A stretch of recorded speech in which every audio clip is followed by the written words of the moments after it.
Some folks say home is where you hang your hat, but I reckon home is where someone waits for you to come back. This story came to me from an old-timer in Wyoming, passed down like a worn quilt through 3 generations. It is about a woman who had nothing left to lose, and a man the whole town feared to look in the eye. Neither one was looking for love. They were just trying to survive. But sometimes the good Lord has plans we cannot see coming. This is their story, told the way it was told to me, plain and true, the way stories ought to be told. The last train pulled away from Copper Creek Station, dragging its shadow across the platform like a funeral shroud. Lenora Whitfield did not move. 3 days she had knocked on every door in town, the boarding house, the general store, the laundry. Nobody was hiring a woman alone, especially one with no kin and no references. The landlady, Mrs. Henley, had made that clear this morning, along with something else. "Stay away from that Calhoun fellow," she had said, leaning in close enough that Nora could smell the camphor on her collar. "He is the one nobody looks in the eye. $47. 2 years of saving, gone to a swindler named Edgar Poole." Nora pressed her hands flat against her skirt to stop the shaking and felt a letter crumple beneath her fingers. The paper was soft from being read too many times. She did not need to read it again. She knew every word, every lie Edgar Poole had written in that careful slanting hand, each letter warmer than the last, painting a picture of a life waiting for her in Denver. A home, a husband, a second chance. None of it was real. The platform was empty now. The dust the train had kicked up was settling back onto the boards. The afternoon sun pressed down on the town like a hand trying to hold it still.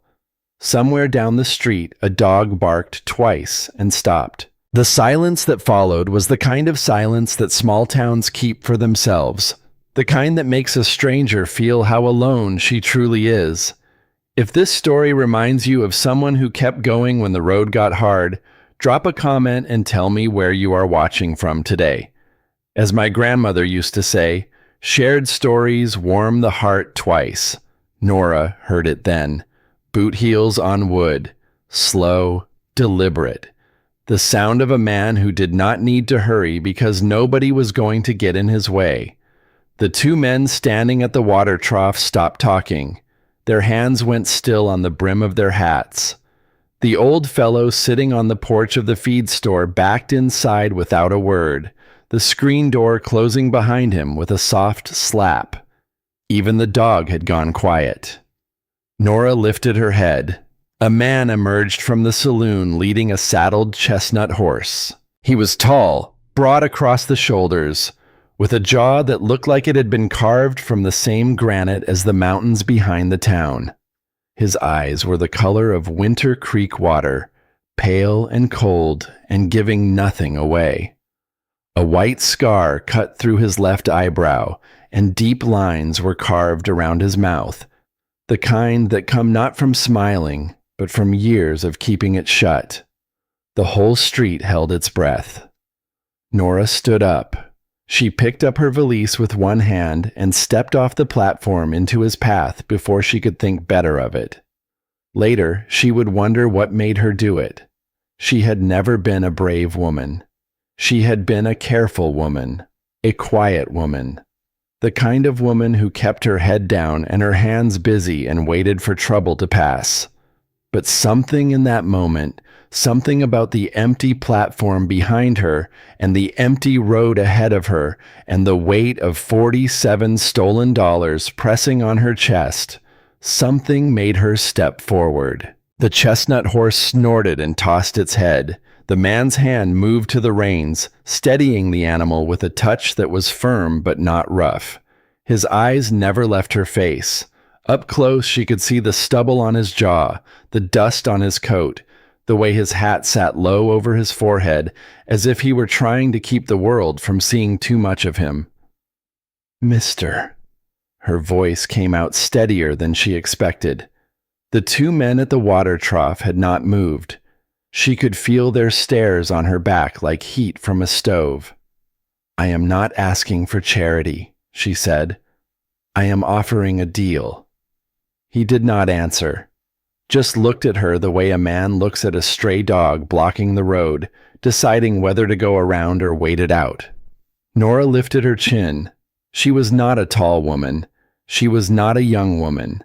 Her dress was faded blue calico, washed so many times it had gone soft as old paper. Her boots were mended at the soles, and her bonnet was frayed at the edges. But her spine was straight and her eyes were clear, and she did not look away. I can cook, she said. I can clean. I can mend clothes good as any woman in this town. She swallowed, and the sound of it was loud in the silence between them. I have been mending clothes since I was 9 years old. My mother taught me before the fever took her, and I taught myself the rest. Reckon that is worth a roof. Is it not? Still nothing. The horse shifted its weight. Leather creaked. You do not know me, he said finally. His voice was low and rough, like gravel dragged over wood. No, sir, I do not. But I know I have got nowhere else to go. And seems to me you are not in any hurry to stay here neither. Something flickered in those cold eyes. Not warmth. Nothing close to that. But something.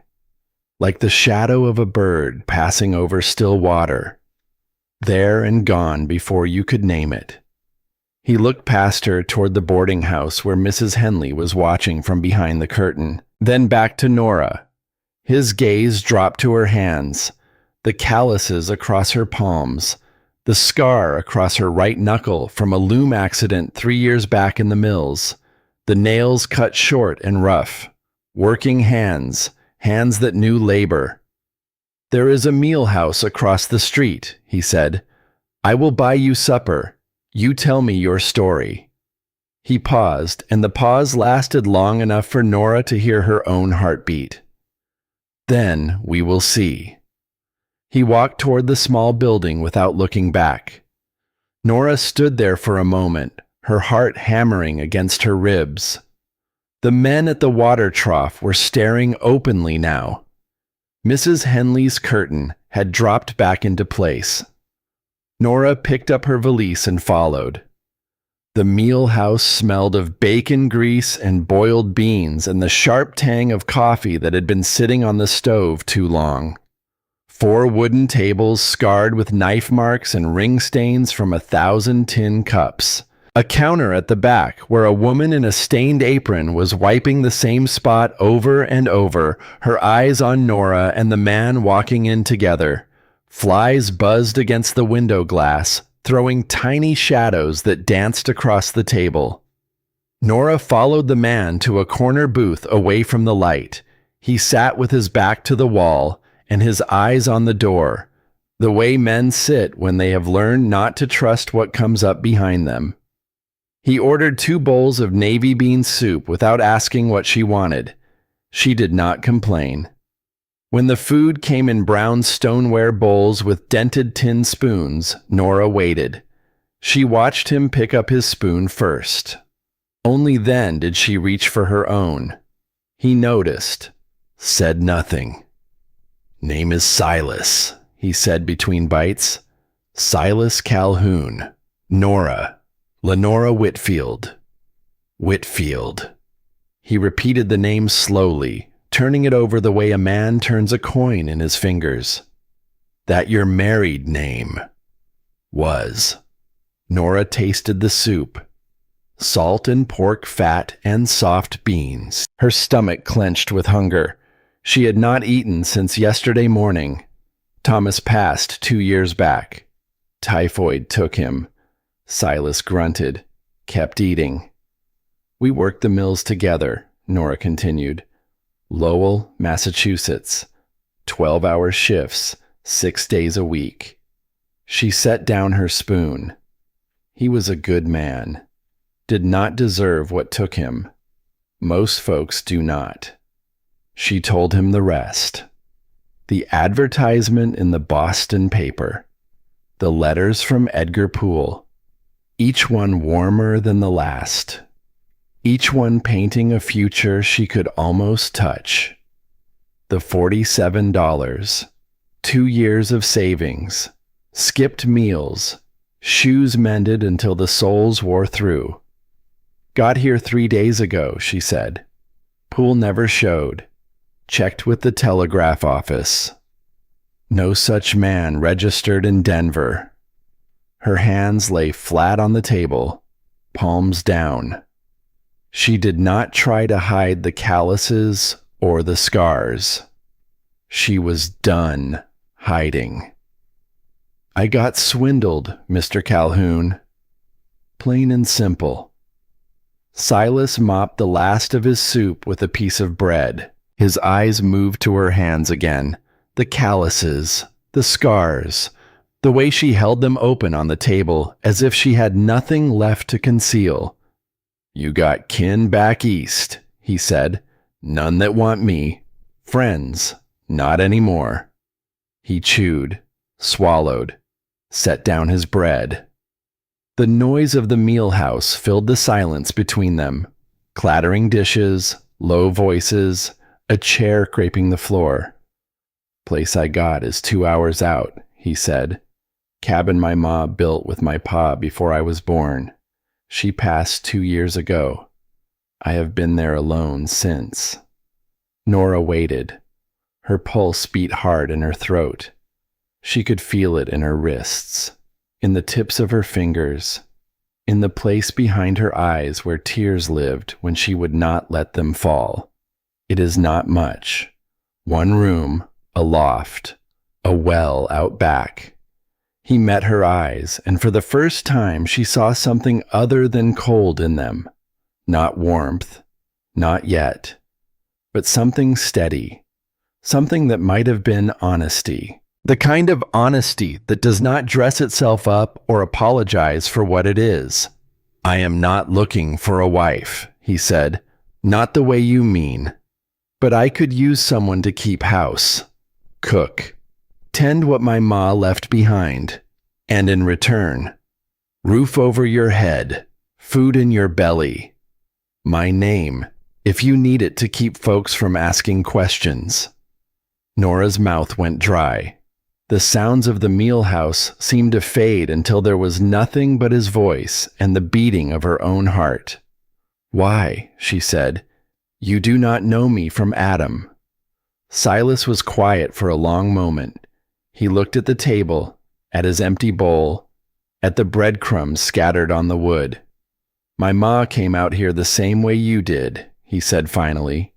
Answered an ad in a newspaper. Traveled 1,500 miles to marry a man she had never met. He pushed his empty bowl aside. She used to say the West is not kind to folks who do not help each other. He stood, dropped coins on the table. The sound of silver on wood rang in the quiet. We leave in an hour. Get your things. Nora watched him walk out into the fading light. His shoulders were straight. His stride was even. He did not look back. She sat there for a moment, her heart hammering, her hands trembling on the table. She pressed them flat until they stopped. She had not asked why the whole town was afraid of him, and he had not offered to tell her. Some questions, she was learning, had to wait for their answers.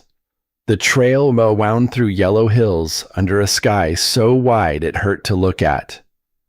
Nora sat behind Silas on the chestnut horse, her hands gripping the back of the saddle, her valise tied to the saddlebags. The leather creaked with every step. The horse's muscles shifted beneath her, a rhythm she was not used to, like sitting on a slow river that knew where it was going. Her thighs ached. Her back ached. The sharp pressed down on her shoulders like a hot iron, and sweat gathered at the base of her neck and ran down her spine. 2 hours. Neither of them spoke. The only sounds were the horses' hooves on packed earth, the whisper of wind through dry grass, and somewhere far off, the cry of a hawk circling against a sky so blue it did not look real. The air smelled of sage and warm dust, and something underneath it, something clean and old, like the land itself breathing. Nora watched Silas's back, the set of his shoulders, the way he held the reins loose but steady. He did not turn around, did not check if she was still there, just rode. The land stretched out in every direction.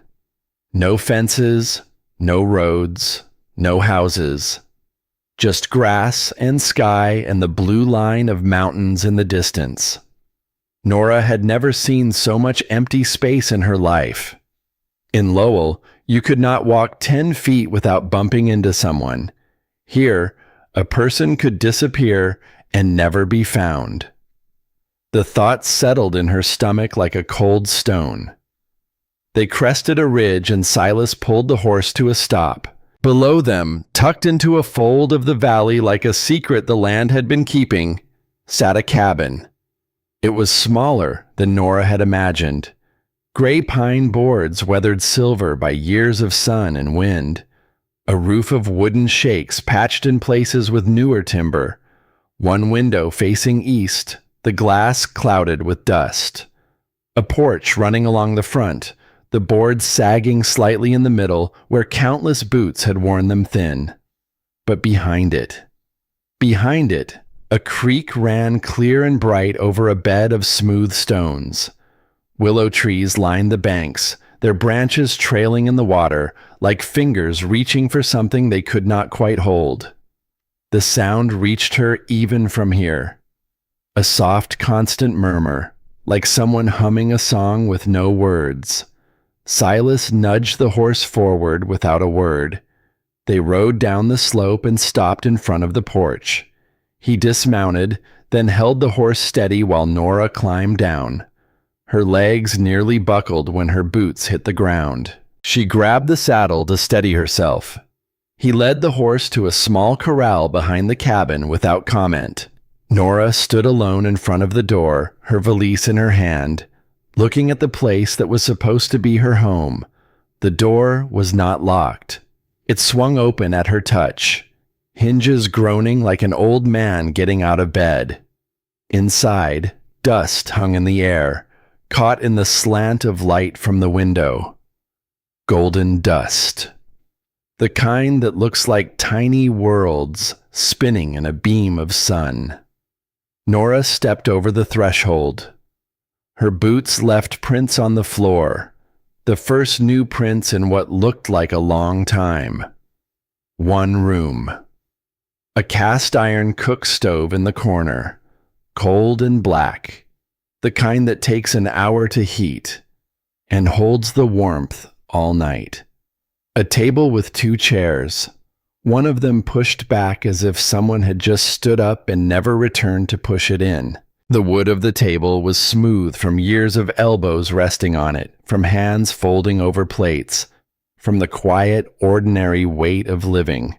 A bed against the far wall, covered with a patchwork quilt in faded indigo and rust red.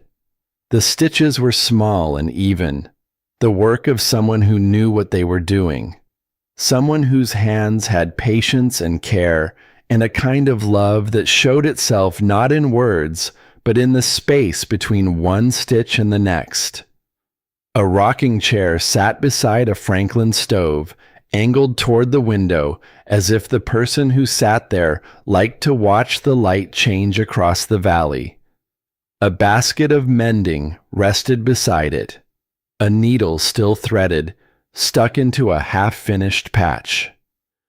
As if the woman who had been sitting there had only stepped out for a moment and meant to come back. On a shelf above the bed, a photograph in a wooden frame. Nora crossed the room and picked it up. Through the dust on the glass, a woman's face looked back at her, gray hair pulled back, kind eyes, A mouth that might have smiled easily once, the kind of mouth that looked like it had stories to tell and the good sense to tell them gently. Nora used the corner of her sleeve to wipe the glass clean. She did not ask who it was. She already knew. She set the photograph back on the shelf, exactly where it had been. When she turned around, Silas was standing in the doorway. He was watching her. His face was unreadable, but his eyes were not cold anymore. They were something else, something careful. "It is a good house," Nora said. "Solid. Ma built most of it." His voice was quiet. Pa helped, but she was the one knew where everything should go. Nora looked at the quilt on the bed, at the careful stitches, at the colors chosen with intention. Indigo for the sky, rust for the earth, cream for the space between. She had good hands, Nora said. Silas's jaw tightened. The muscle worked beneath the skin. "Yeah," he said, "she did." Silence filled the space between them. Not the uncomfortable kind. The kind that holds too many things to say and knows that none of them are ready yet. The creak murmured outside. A fly buzzed against the window glass. "There is a well out back," Silas said finally. "Privy is past the oak tree." He stepped back from the doorway. "I will be on the porch if you need anything." "Silas." He stopped. "Thank you." He was already turning away. "Do not thank me yet," he said. "Winter out here is not kind." She heard his boots on the porch boards, then the creak of a chair as he sat down. The sound was familiar somehow, as if the chair had been waiting for someone to sit in it and was relieved to have the weight again. Nora stood alone in the cabin. The dust settled around her. The afternoon light was fading, turning gold, then orange, then the soft gray that comes just before the stars remember to show up. She found a tin basin under the table and a water bucket beside the door. She pumped water from the well, carried it back inside, and began to wipe down the surfaces. The table, the chairs, the cook stove. Her hands moved without thinking, the way they had moved for 12 years in the mill. Work was something she understood. Work was the language she spoke when all other words failed. The mending basket she did not touch. The rocking chair she left where it was. Those things belonged to a woman named Margaret Calhoun, and Nora was not ready to take her place. Not yet. Maybe not ever. That was not for her to decide. That night, Silas slept on the porch in an old wooden chair with a blanket pulled over his shoulders. The chair was the kind that had been sat in so many times it had shaped itself to one body, and now it held a different one. Nora lay on the bed with the quilt pulled up to her chin. It smelled of lavender and dust and something else, something that might have been a woman's perfume long faded, the ghost of a scent that had once meant safety and belonging and home. The creek sang outside the window, steady as a heartbeat. The stars were brighter than any Nora had ever seen. In Lowell, the sky was always hazy with smoke from the mills, the stars hidden behind a gray veil that never lifted. Here, the stars looked close enough to touch, scattered across the black sky like salt spilled on a dark table. She could see the Milky Way for the first time in her life, a river of light running from one edge of the world to the other. She did not sleep.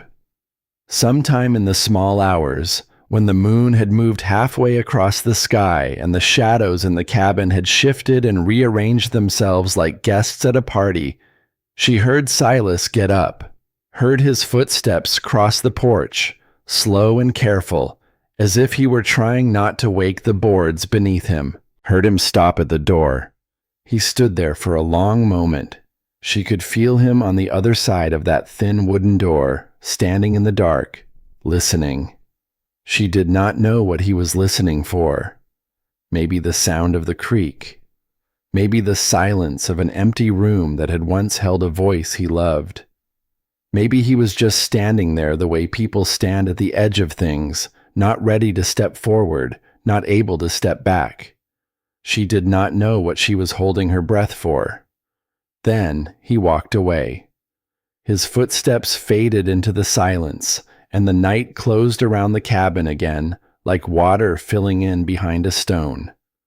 Nora stared at the ceiling. The photograph on the shelf caught the moonlight, the woman's face pale and watching, as if Margaret Calhoun was still sitting in her rocking chair by the window, still looking out across the valley, still waiting for something she had not lived long enough to see. Nora wondered what had happened to the man who built this cabin with her. The man Silas had not mentioned once. The man whose chair at the table was still pushed back. The man whose tools still hung on the wall beside the door. The man who was everywhere in this cabin and nowhere at all. A man does not just disappear from a story. He gets taken out of it. And the way a man gets taken out tells you everything about the world he lived in. She pulled the quilt tighter. The stitches pressed against her fingers, small and even. A message written in thread by a woman she would never meet. In Lowell, Nora had sewn too. Not quilts, but coarse cotton on machines that roared so loud you could not hear yourself think.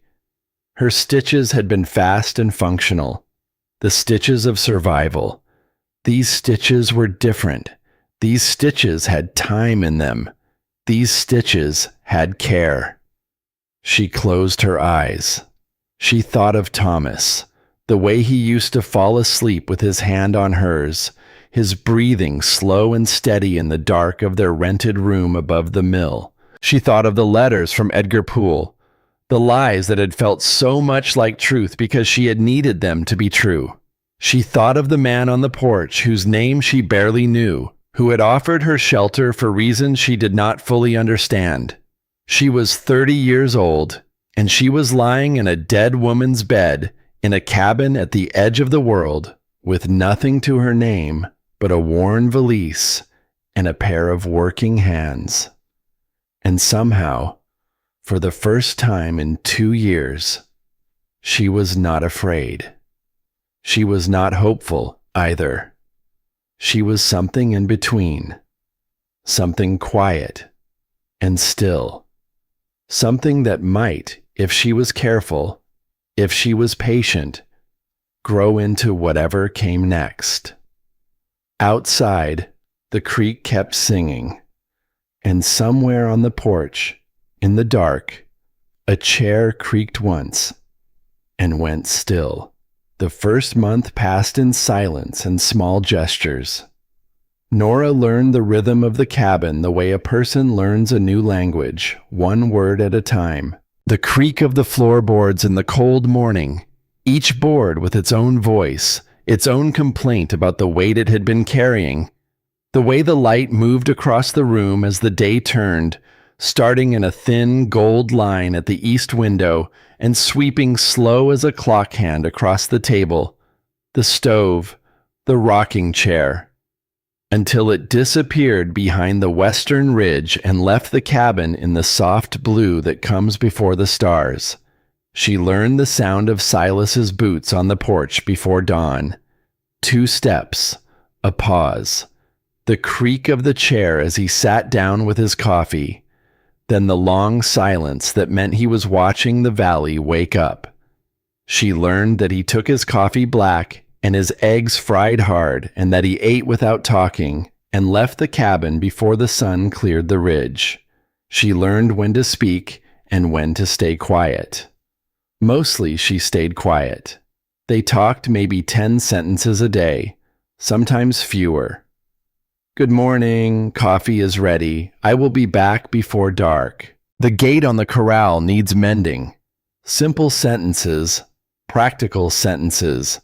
The kind of sentences that keep two strangers from bumping into each other in a space that was built for one. Nora swept the floor every morning, watching the dust collect into small gray drifts that she pushed toward the door and out into the morning light. She scrubbed the stove until the black iron showed its grain. She washed the dishes in the tin basin and carried the water out back and poured it on the ground where it disappeared into the dry earth like it had never been. She checked the sourdough starter she had begun in a crock on the second day, feeding it flour and water, watching it bubble and rise, a small living thing that depended on her attention to survive. She pumped water from the well and carried it inside, 2 buckets at a time, her shoulders burning, the wire handles cutting into her palms. The well was deep, and the water came up cold and tasting of stone and minerals and the darkness it had been sitting in. Her hands moved without thinking, the way they had moved for 12 years in the mill. Work did not ask questions. Work did not look at her with cold eyes and wonder what she was doing here. Work was the one thing in her life that had never let her down. The mending basket she left alone. The rocking chair she walked around as if it held a ghost that was not ready to be disturbed. Those things belonged to Margaret Calhoun, and Nora understood borders. She had lived her whole life inside them. But on a morning in early July, when the air was already warm and the grasshoppers were clicking in the brush outside the window, Silas appeared in the cabin doorway while Nora was washing the breakfast dishes. "Come with me," he said. She dried her hands on her apron and followed him out into the light. He led her around the back of the cabin, past the well, past the wood pile stacked neat against the wall, to where the meadow sloped down toward Willow Creek. The grass was still wet with dew, silver in the early light. Her boots left dark trails as she walked, and the cold seeped through the leather and touched her stockings underneath. Silas stopped at a patch of mud near the water's edge. He crouched down and pointed. "See that?" Nora knelt beside him. In the soft earth, a set of tracks pressed deep and clear. 2 larger prints, 2 smaller ones beside them. The edges were sharp, the mud still damp. "Deer," Silas said. "Doe with a fawn, passed through around dawn." Nora reached out and touched the nearest print. The mud was cool against her fingertip, smooth where the hoof had pressed it flat. "How do you know it was dawn?" "Dew is already settling in the track. Means it was made before the sun hit this spot." He stood and brushed his hands on his trousers. "You learn to read the land out here. It tells you things if you pay attention." That afternoon, he took her up the slope behind the cabin. The sun beat down, hot and dry. Grasshoppers clicked in the brush, leaping away from their feet in small green arcs. Silas walked ahead, his stride long and even, stopping now and then to point at plants Nora had never seen. "Wild onion." He pulled one from the ground and held it up. The bulb was small and white, the green tops wilted in the heat. "Smell it." Nora took it and brought it to her nose. Sharp and pungent, the smell of something alive and stubborn. "Good in stew," Silas said. "Good raw too if you got nothing else." He moved on and pointed to a low bush covered in dark purple berries. "Service berry. Ripe now. Pick as many as you can carry." Nora plucked one and bit into it, sweet and soft, with tiny seeds that crunched between her teeth like secrets giving themselves up. And this. Silas crouched beside a plant with thick, fleshy roots and pale pink flowers that looked too delicate for this hard country. Bitterroot. Peel the outer layer, boil what is left. Tastes like nothing much, but it will keep you alive when the snow comes. Nora repeated the names in her head: wild onion, serviceberry, bitterroot. She did not ask him to repeat himself. She was used to learning fast. In the mill, you learned fast, or you lost fingers. They climbed higher. The slope grew steeper. The rocks loose under Nora's boots. She watched Silas's back, trying to step where he stepped, placing her feet in the prints his boots left in the dust. Her foot slipped on a flat stone. She went down hard, her right knee striking granite. Pain shot up her leg. She heard herself gasp, felt the warm trickle of blood soaking through her stocking. The fabric stuck to her skin, and the sting of it was sharp and immediate. The kind of pain that makes the world go bright at the edges. Silas stopped, turned, looked at her. He did not come back, did not offer his hand, did not say a word of sympathy or concern. Just stood there, 10 feet up the slope, his hands at his sides, his face unreadable, waiting. Nora gritted her teeth. She pressed her palm against the rock and pushed herself up. Her knee throbbed. Blood ran down her shin into her boot. She took one step, then another. Her jaw was tight, her eyes stung. But she kept moving, one foot in front of the other. The way she had moved through 12 years of mill work. The way she had moved through Thomas's funeral. The way she had moved through every hard day of her life. When she reached the top of the ridge, her leg was stiff and aching. The blood had dried on her shin, brown and tight against the skin. But she had not complained, had not asked to stop, had not asked for help. She had not even looked back. Silas looked at her. Something shifted in his face, not softening exactly, but the hard line of his mouth eased just slightly, the way a door opens a crack to let in a sliver of light, the way the earth opens after rain to let a seed take root. "You will do," he said. 2 words. That was all. But Nora heard what lived underneath them. She heard approval. She heard respect. She heard a man who had been watching her for a month and had finally decided that she was worth the space she took up in his mother's house. She heard Margaret Calhoun's son saying the thing his mother would have said, because tough women recognize tough women, even across the distance of death. That night they sat on the porch as the sky turned orange and purple over the mountains. Nora had wrapped her knee with a strip of clean cloth. The bleeding had stopped. The pain had faded to a dull throb that was almost companionable, the kind of ache that reminds you that you are alive and that your body is still willing to carry you forward. The creek murmured behind the cabin.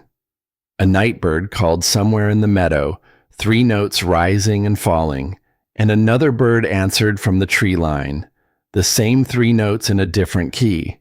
Nora found the sewing box on the 3rd shelf of the corner cupboard, behind a stack of yellowed newspapers and a tin of rusted nails. The wood was dark walnut, worn smooth at the edges from years of handling. She lifted the lid, and the scent that rose up was cedar and old cloth, and something faintly sweet, like dried flowers pressed between the pages of a book. Inside, spools of thread lay nested in their compartments: indigo blue, muted red, cream white, forest green. The needles were tucked into a strip of wool felt, still sharp. A thimble sat in the corner, dented but whole. Nora picked it up and turned it in her fingers. The dent was on the side, the kind that comes from years of pressing against fabric. Margaret Calhoun's thumb had made that dent. Her skin had worn the metal smooth. That evening, when Silas came in from mending the corral fence, Nora pointed at the box on the table. "Found this in the cupboard." Would you mind if I used it? Silas looked at the box. His jaw tightened for a moment. The muscle worked beneath the skin the way it always did when something touched the place he kept locked. Nora thought she had made a mistake. She was about to say, "Never mind," when he spoke. She would want someone to use it, he said. Better than letting it sit there, turning to nothing. He walked past her to the wash basin without another word. Nora spent the next 3 evenings working on a tablecloth. She used the cream thread first, laying down a base of simple stitches, then added yellow flowers along the border. Wild daisies, the kind that grew in the meadow behind the cabin, the ones that nodded in the wind as if they were agreeing with something the grass had said. Her stitches were not as fine as the ones she had seen on the quilt. They were not the stitches of a woman who had all the time in the world. They were the stitches of a woman who was learning to slow down. When she spread the finished cloth across the table, the yellow flowers caught the lamplight and seemed to glow. Silas did not comment. But that night he sat down to eat without hesitation. His plate centered on the embroidered fabric. His eyes moved across the yellow flowers once, slowly, the way a man reads a sentence he wants to remember. Then he picked up his fork and started eating. Nora said nothing, but something loosened in her chest. A knot she had been carrying since the day she arrived, maybe longer, maybe since the day Thomas died, maybe since the day she was born. She did not know when it had formed. She only knew that it was easing. The next morning, Silas left before dawn with his rifle. Nora heard the door close, heard his boots on the porch, heard the horse moving off toward the tree line. She made coffee, swept the floor, checked the sourdough starter. By noon, she had baked 2 loaves of cornbread in the cast-iron Dutch oven. The smell filled the cabin like a living thing. Cornmeal and rendered pork fat and the faint sweetness of molasses, layered together until they became something more than the sum of their parts. She found the recipe in Margaret Calhoun's cookbook. A small leather-bound book tucked in the back of the cupboard, its pages soft with age, the handwriting neat and slanted and faded to the color of weak tea. Nora had held it carefully, turning the pages as if they were letters from a friend. Margaret had written notes in the margins. Add more salt if the pork is lean. Samuel likes it with honey, but that is because Samuel would put honey on a boot if you let him. Nora had smiled at that. It was the first time she had smiled since arriving in Copper Creek. She set the loaves on the table to cool and went outside to pull wild onions from the patch near the creek, the ones Silas had shown her. The bulbs came up easily, the earth soft near the water.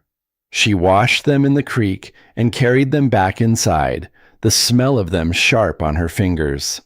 Silas returned in the late afternoon with a rabbit slung over his shoulder, already skinned and cleaned. He stopped in the doorway. Nora was standing at the stove with her back to him, stirring the stew she had started an hour before. Rabbit and wild onion and a handful of dried herbs she had found in a jar on the shelf, still potent enough to make the air hum. She heard him enter but did not turn around. The smell of the cornbread had layered with the stew now. Meat and onion and something deeper, something that filled the gaps between the walls and the floor and the ceiling and turned the cabin from a place where a man slept into a place where someone lived. When she finally turned around, Silas was still standing just inside the door. His eyes were closed. His chest rose and fell slowly. His rifle was still in his hand, forgotten. The lines around his mouth had softened, and for a moment he looked like a different man. A younger man. A man standing in a doorway years ago, coming home to a kitchen that smelled like this. To a woman who cooked like this, to a life that had been taken from him so gradually he had not noticed it leaving until it was gone. He opened his eyes and looked at her. "Smells like my ma's cooking," he said. His voice was rough at the edges. "I found her recipe book in the cupboard. Hope you do not mind." "I do not mind." They ate in silence. Silas finished his bowl, then reached for a second piece of cornbread without asking. Nora watched him tear it in half, drag it through the stew juice, bring it to his mouth. He chewed slowly, the way a man chews when he is tasting something he had forgotten he missed. "This is not half bad," he said. Nora pressed her lips together to keep from smiling. "High praise. Do not let it go to your head." She stood to clear the dishes. "There is more where that came from. I noticed." After supper, they sat on the porch as the sky turned violet. The air had cooled, carrying the smell of pine and creek water, and the last heat of the day rising from the ground like a sigh. Nora pulled her shawl tighter around her shoulders. The shawl was threadbare in places, and she could feel the evening air through the thin spots. But it was hers, and she had carried it from Lowell, and it still smelled faintly of the life she used to have. Thomas used to say I cooked better than his mama. The words came out before she could stop them. She had not planned to say them. They just arrived, the way memories do sometimes, uninvited but not unwelcome. I think he was lying, but it was a kind lie. Silas did not respond right away. He was looking out at the meadow, his hands loose on his knees. The last light caught the white scar through his eyebrow. "How long were you married?" 2 years. Would have been 3 that October. Nora watched a hawk circling far above the tree line, its wings barely moving, held up by something invisible. He was a good man. Quiet, like you. Worked hard. Did not complain. She paused. He deserved better than what he got. Most folks do. The silence stretched between them, but it was not the silence of strangers anymore. It was the silence of 2 people who had both lost someone and knew that words were not always the right shape for grief. "Your ma," Nora said. "What was her name?" "Margaret. Margaret May Calhoun." Silas's voice softened the way wood softens when water gets into it, not weaker, but changed. The name sat in his mouth like something precious he did not take out often. Tough, though. Had to be out here. Pa used to say she could outwork any 2 men he ever knew, and she could. I watched her split wood in January with snow up to her knees, and never once complain about it. Nora thought of the sewing box, the careful stitches on the quilt, the recipe book with its handwritten notes in faded ink, the margins full of small observations about a husband named Samuel who liked honey on everything. "She taught you to read the land," Nora said. Did she not? Her and the land itself. Mostly the land. Another silence. The hawk had disappeared beyond the ridge. The sky was deepening, the first stars appearing like pinpricks in a dark cloth held up to the light. "Silas, that scar on your hand. The long one across the back." He looked down at his right hand and turned it over. The scar was white and thick, running from his knuckles to his wrist. It looked like a river on a map, a river that had dried up and left only its bed behind. Rope burn.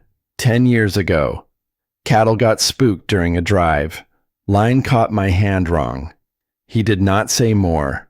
Nora did not ask. She was learning that Silas gave pieces of himself the way the land gave water out here, slowly, from deep underground, and only when it was ready.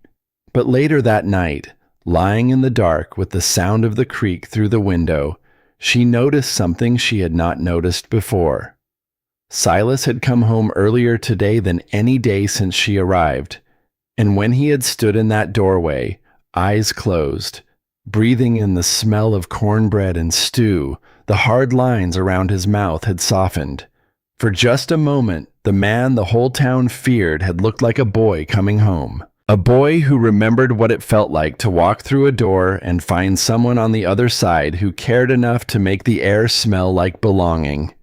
She stared at the ceiling. The moonlight moved across the boards above her, slow and pale, like a hand smoothing a sheet. She was beginning to change this place. And she wondered, in the quiet dark, with the creek singing and the stars burning, and the quilt pressed against her skin, if this place was beginning to change her too. The ride to Copper Creek took 2 hours on the old mule Silas called Molly. Nora left at first light with a list in her pocket and coins tied in a handkerchief at her waist. Silas had counted out the money himself, enough for flour, salt, coffee, and kerosene for the lamps. "Gatewood's General Store," he had said. "Tell him to put it on my account if you run short." The road wound through dry hills and yellow grass. Molly plodded along at her own pace, unbothered by Nora's attempts to hurry her. The mule had her own ideas about speed, and none of them involved haste. By the time the first buildings of Copper Creek appeared on the horizon, the sun was already high and hot. Nora tied Molly to the post outside Gatewood's and stepped onto the wooden boardwalk. Her boots echoed in the morning quiet. A man sitting on a barrel outside the saloon looked up, squinted at her, then looked away. The bell above the door jangled as she entered. Gatewood's smelled of leather and tobacco and the sharp sweetness of molasses. Barrels lined the walls. Sugar, rice, dried beans.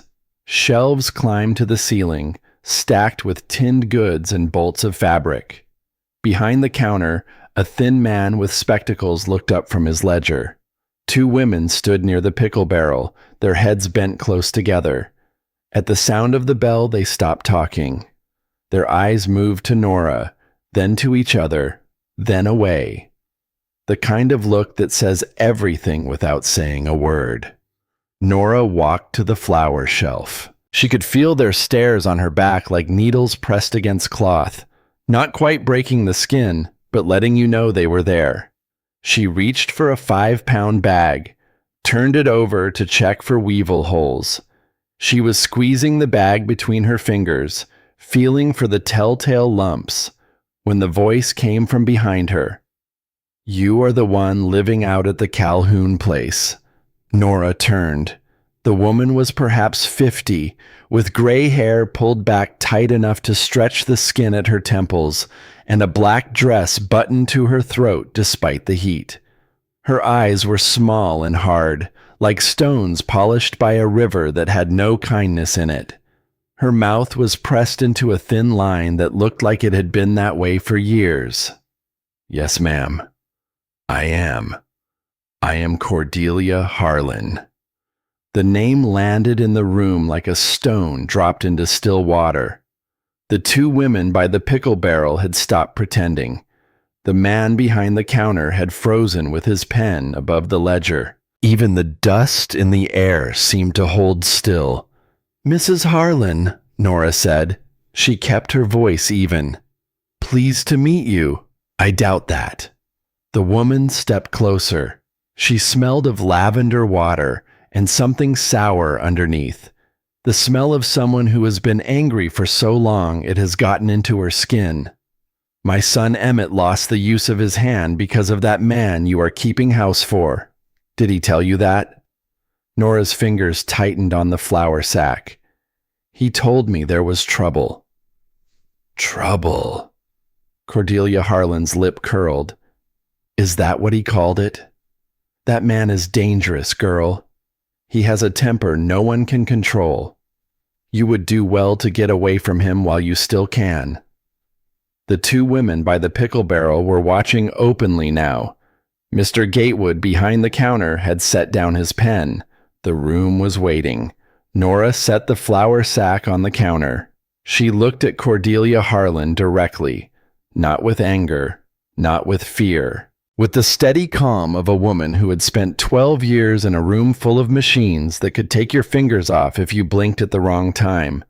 "Ma'am, I appreciate your concern. Truly." She kept her voice steady, though her heart was beating hard enough to feel in her teeth. "But I reckon I know Silas Calhoun better than most folks in this town. Leastways, I have seen a man who works hard, keeps his word, and has not raised his voice to me once in 6 weeks. At least I am not afraid to look him in the eye." Cordelia Harlan's face went red. The color started at her collar and climbed to her forehead like water rising. "You foolish girl," she said.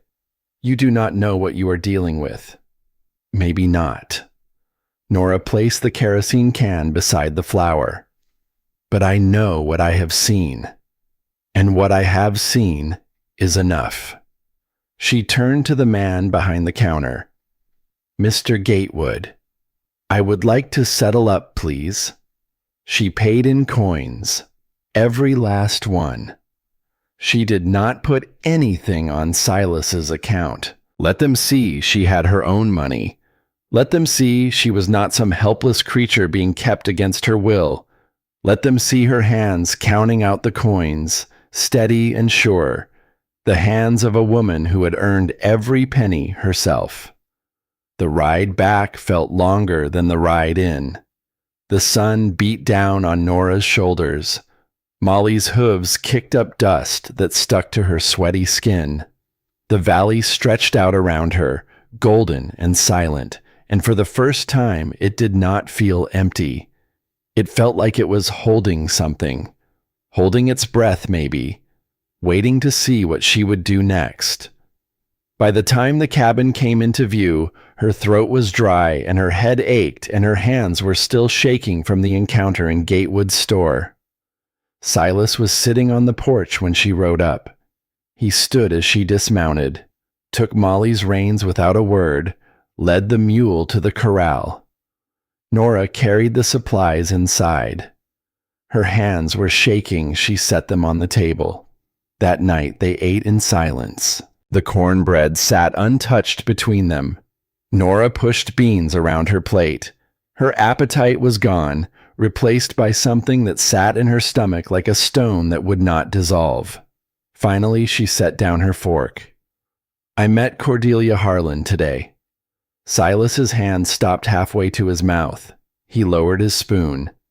"She had things to say about you, about her son, about what happened." "I reckon she did. Tell me." Silas did not answer right away. The silence between them stretched out like a rope pulled tight.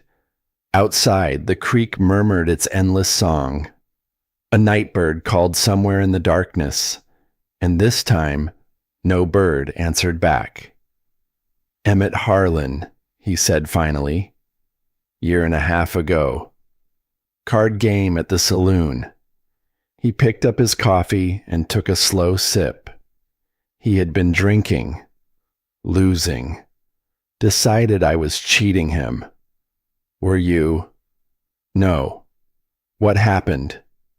He pulled a knife, came at me across the table. Silas set the cup down. I grabbed his wrist, twisted, heard the bone go. He looked at his hands, spread flat on the table.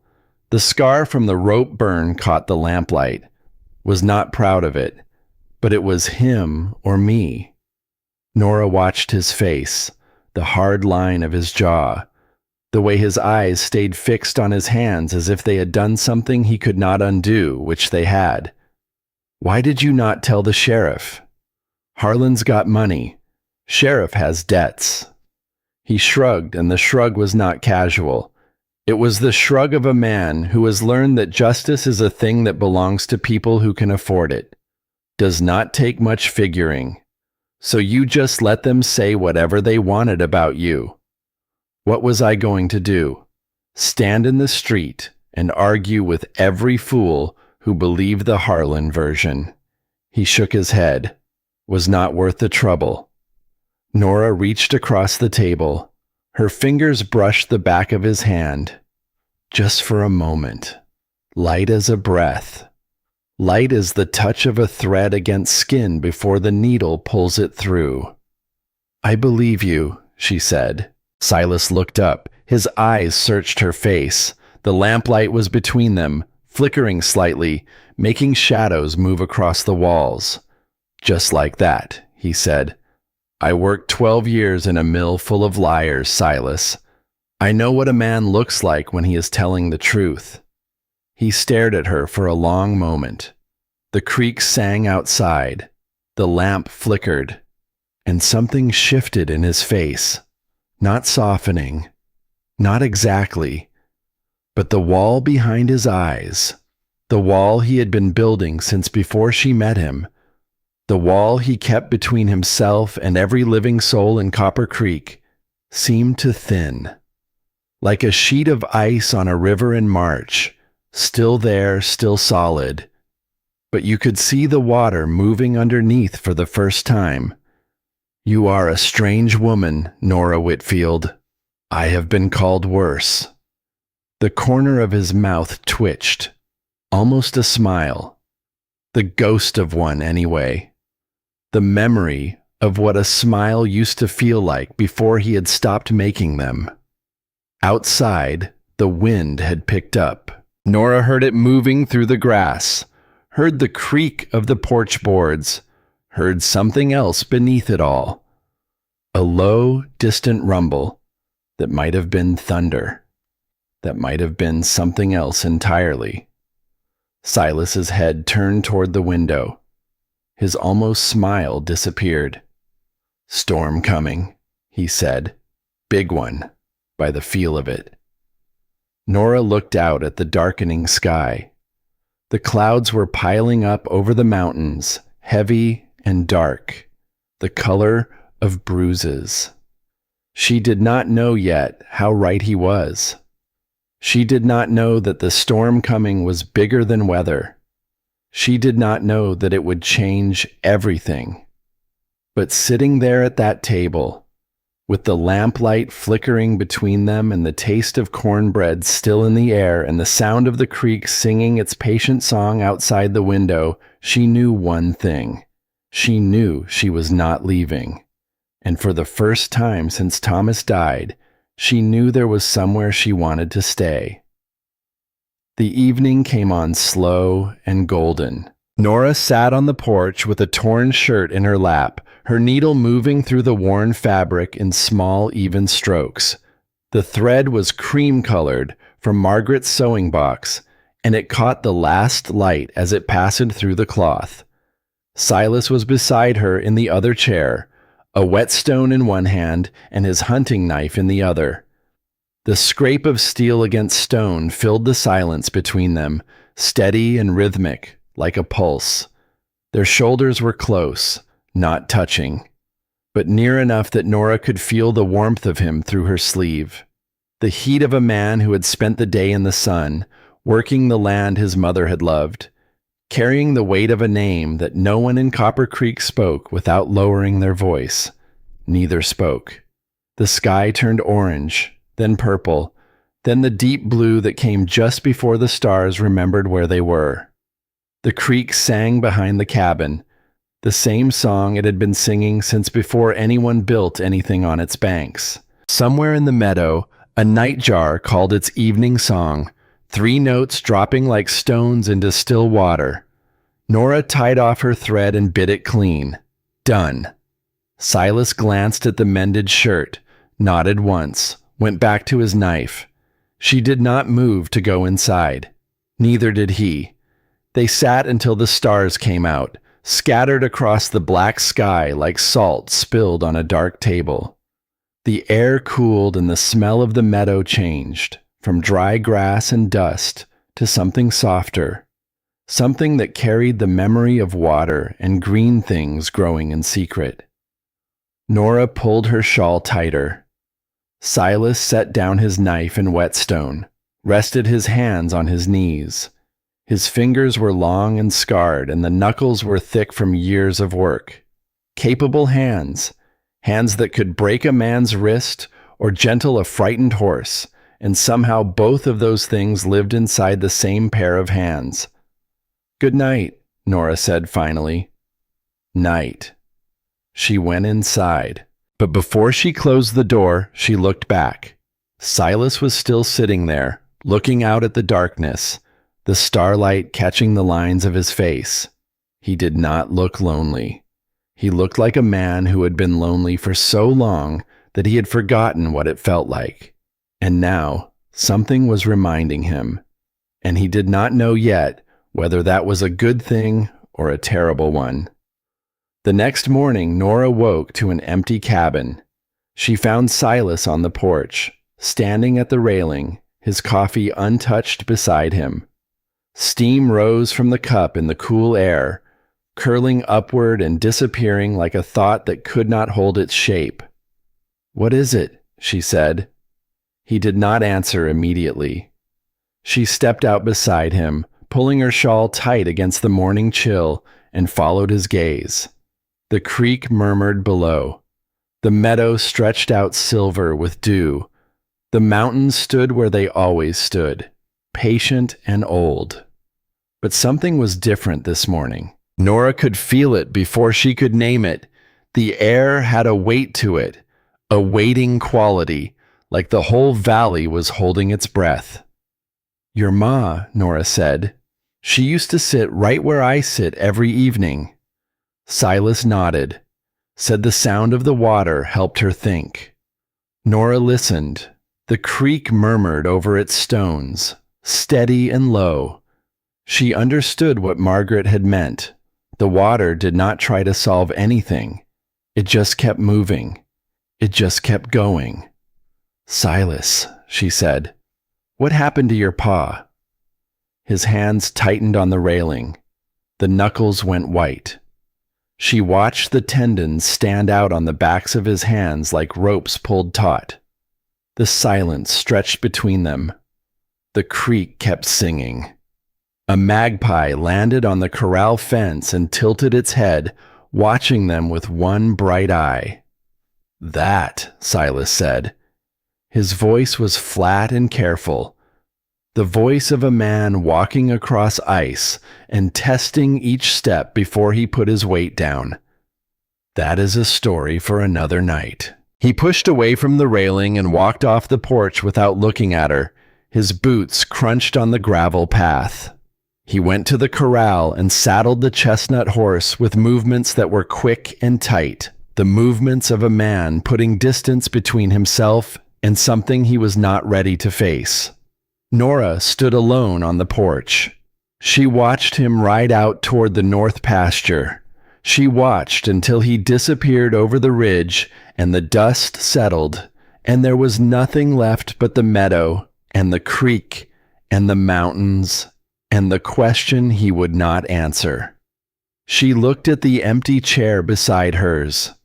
The wood was smooth where his hands rested every evening.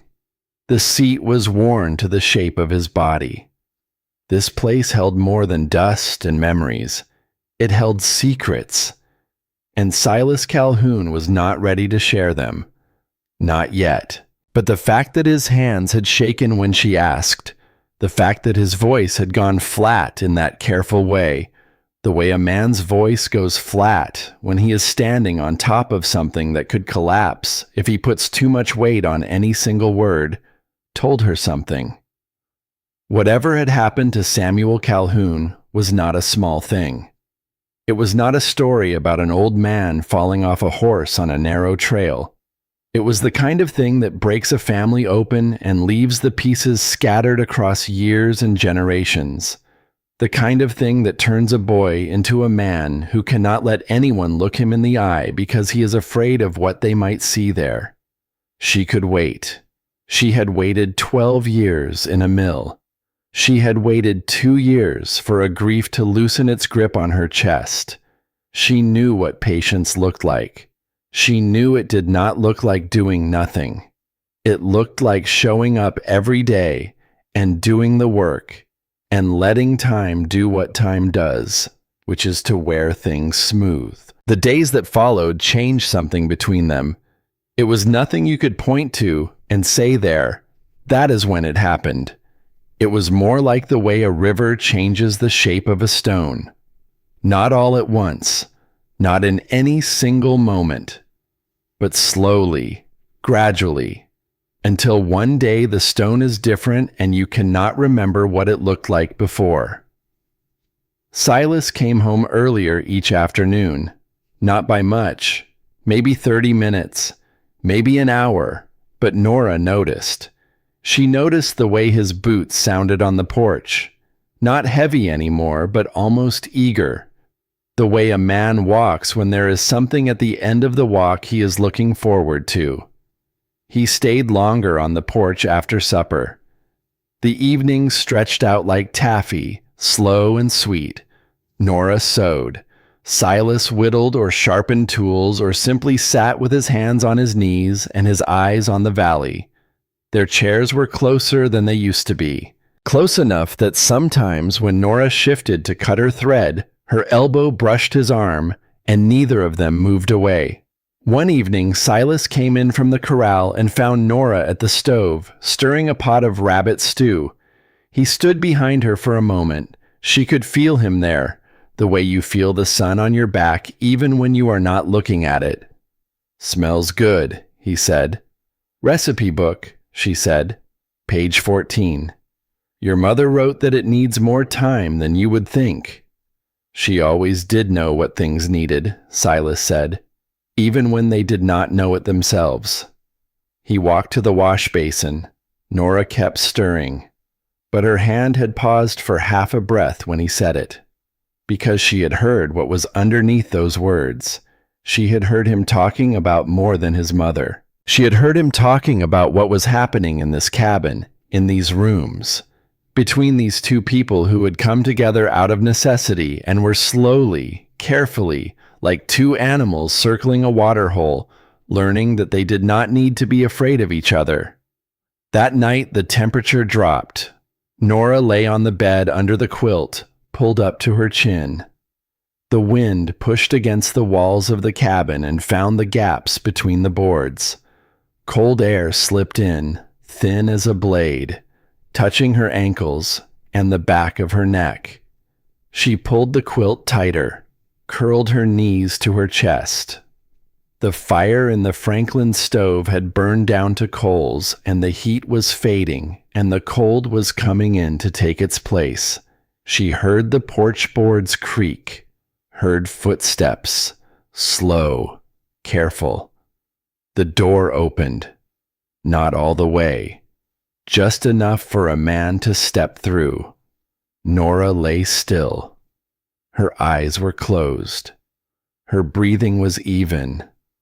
But she was awake.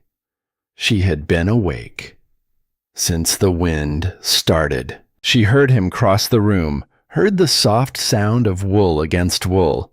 He was lifting something, a blanket from the chest at the foot of the bed.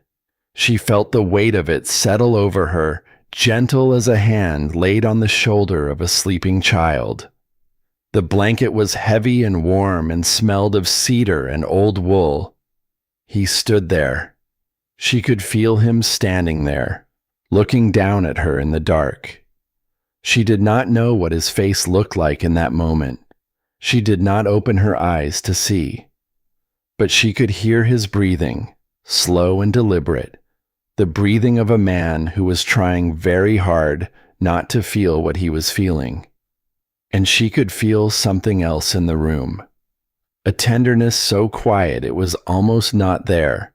The tenderness of a man who has been alone so long he has forgotten how to be gentle and is remembering it now, one small act at a time, like a language he used to speak as a child and thought he had lost forever.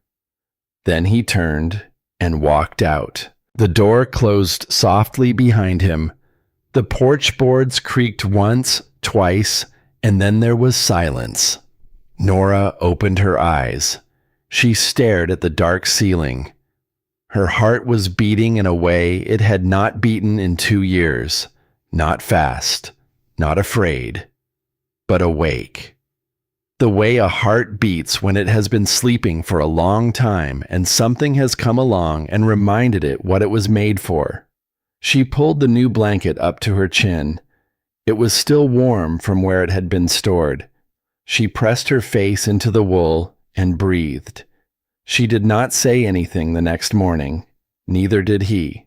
But when she poured his coffee and their fingers touched around the tin cup, they both held on for a moment longer than necessary. Just a moment, just a breath. And then they let go and went on with the morning as if nothing had changed. But everything had changed, and they both knew it.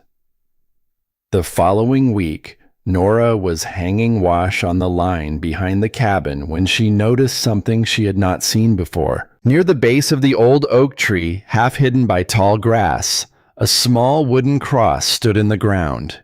It was weathered gray, the same color as the cabin boards, and the letters carved into the crosspiece had been worn by years of rain and wind until they were almost unreadable. Almost. Nora knelt in the grass and traced the letters with her fingertip. SC. 2 letters, 2 initials, and beneath them, a date she could not quite make out. She did not mention it to Silas. But that evening on the porch, she watched his face more carefully than usual. She watched the way his eyes moved across the valley and always stopped at the same place. The oak tree. The tall grass, the spot where a small gray cross stood waiting for someone to ask about it.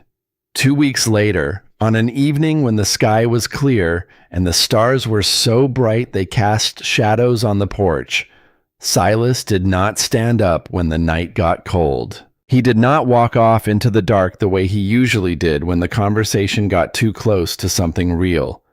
He sat in his chair, and he began to talk.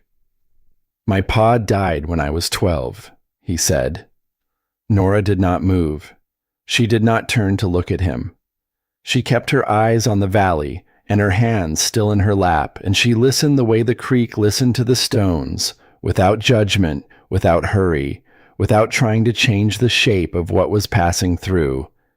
His name was Samuel Calhoun.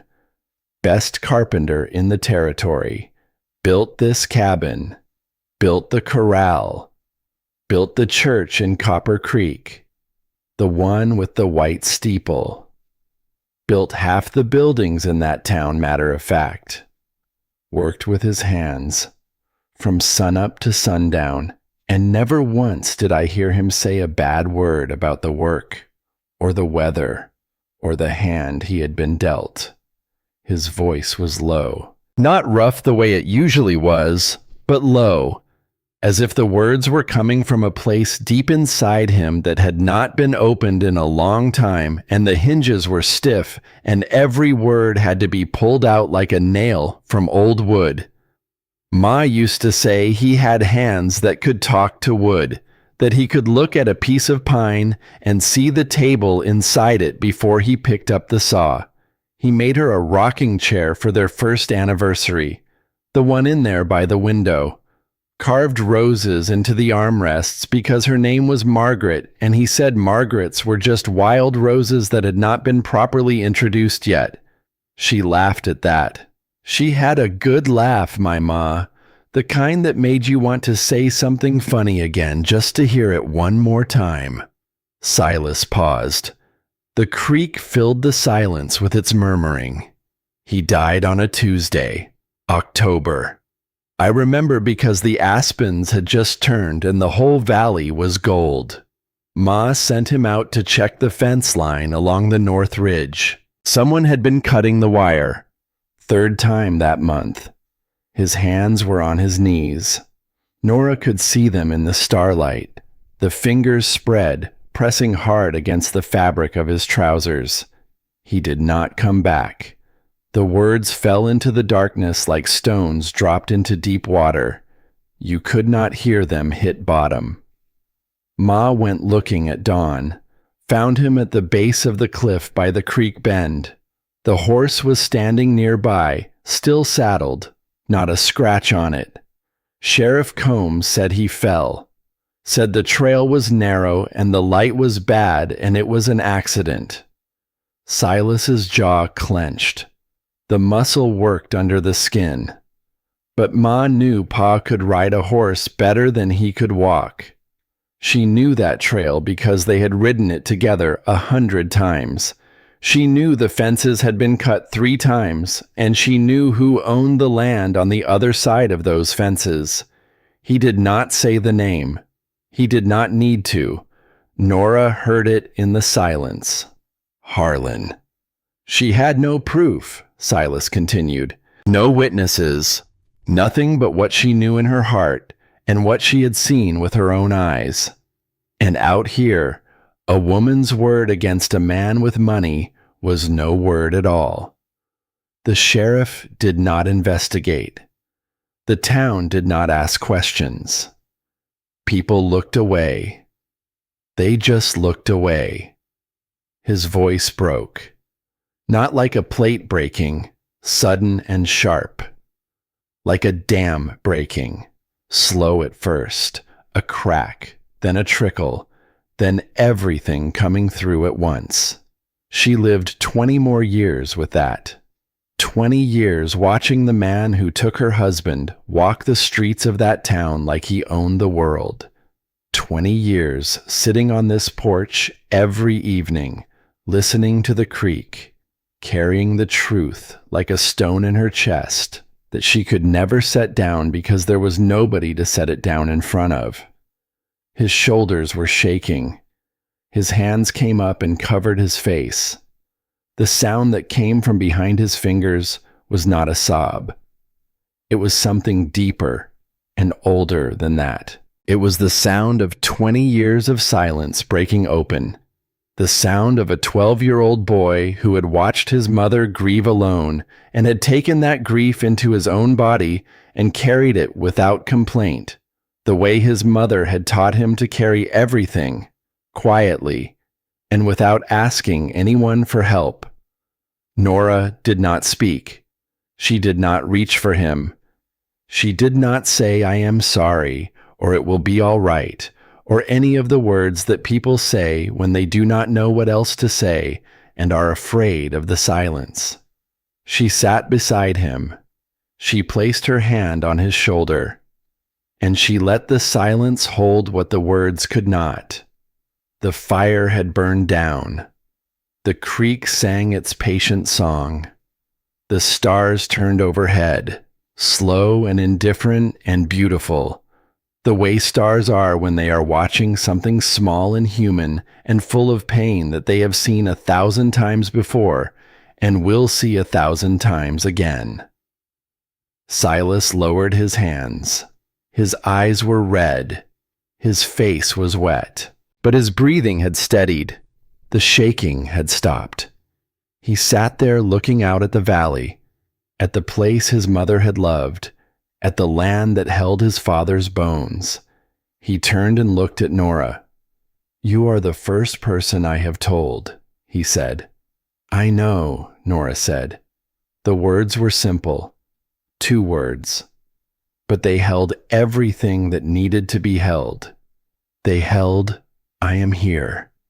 They held, "I am not going anywhere." They held, "You do not have to carry this alone anymore." Silas looked at her for a long time. The starlight was on her face, and the creek was singing, and the wind had gone quiet, as if even the air knew that something important was happening and did not want to interrupt. "Silas," Nora said, "your mother believed it was not an accident. What do you believe?" "I believe my mother. She did not lie, not ever, not once in her whole life." Nora nodded. She did not ask more. Enough had been given for one night. Enough had been opened. The rest would come when it was ready. The rest would come the way everything came in this valley, slowly, in its own time, like water finding its way through stone. From that night forward, everything was different. Not in the way the world could see, not in the way a stranger riding by would notice. Silas still rose before dawn. Nora still made coffee and swept the floor and cooked from Margaret's recipe book. They still sat on the porch in the evenings and spoke in sentences that were more silence than sound. A neighbor passing through would have seen the same two people living the same quiet life in the same small cabin at the edge of the same valley. But the silence had changed. It was not the silence of two strangers anymore. It was not the silence of two people being careful. It was the silence of two people who had seen each other clearly, in the dark, without the walls and the masks and the careful distance, and had chosen to stay. Silas looked at Nora differently now. Not the cold, appraising look he had given her at the train station, not the guarded look of a man deciding whether to trust. Something deeper, something that held questions he had not asked yet, and answers she had not given yet, and a slow-growing recognition that the space between them was getting smaller, and neither of them was trying to stop it. One evening, Silas brought a new shawl. He did not hand it to her. He did not make a speech about it. He simply walked onto the porch, where she was sitting in the cooling air, and laid it across her shoulders without a word. The wool was soft and warm, and dyed a deep blue that was almost the color of the quilt on the bed. Then he sat down in his chair and picked up his knife and his whetstone and began to sharpen, as if nothing had happened. Nora pulled the shawl around herself. She did not say thank you. She did not need to. The gesture was not the kind that needed words. It was the kind that needed only to be received. Their hands touched when she passed him his coffee the next morning. Not an accident this time. Not exactly on purpose either. Something in between. His fingers wrapped around the tin cup, and her fingers were still there, and for a moment they were both holding the same cup in the same patch of morning light, and neither of them pulled away. 1 second, 2, 3. Then Nora let go and turned back to the stove, and Silas lifted the cup and drank, and the morning went on.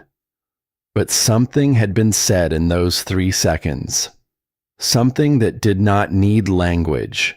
Something old and simple and true that human beings have been saying to each other since before they had words to say it with. The days grew shorter, the light changed, the mornings were colder, and the evenings came sooner, and the sky in the north had begun to change color. Nora noticed it first, the clouds piling up above the mountains. Not the white clouds of summer storms, but something heavier, something bruised and dark, the color of wet slate, building up slow and patient the way trouble builds when it has been waiting a long time to arrive. It had not rained in 6 weeks. The earth around the cabin was cracked and dry, hard as fired brick. The creek still ran but lower than before, the stones along its edges dry and white in the sun, exposed like bones. Silas stood on the porch one evening and looked at those clouds. His coffee had gone cold in his hand.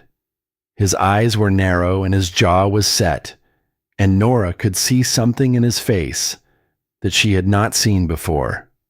Not anger, not sadness. Something closer to reckoning. The face of a man who can read the land the way his mother taught him and who does not like what the land is saying. He did not speak. But Nora stood beside him and looked where he was looking, at the dark line of clouds above the mountains, at the still and heavy air, at the birds that had gone quiet in the trees along the creek. Something was coming. She could feel it in the ground beneath her feet. She could feel it in the way the animals had gone still, the way the wind had dropped, the way the whole valley seemed to be leaning forward, listening for something that had not arrived yet but was on its way, the way the world gets quiet just before it gets loud. She reached out and touched his arm, just for a moment, just enough to say, "I am here." Her fingers found the place above his wrist where the rope scar began, and she felt the ridge of it under the fabric, smooth and hard, a mark left by something that had tried to pull him down and failed.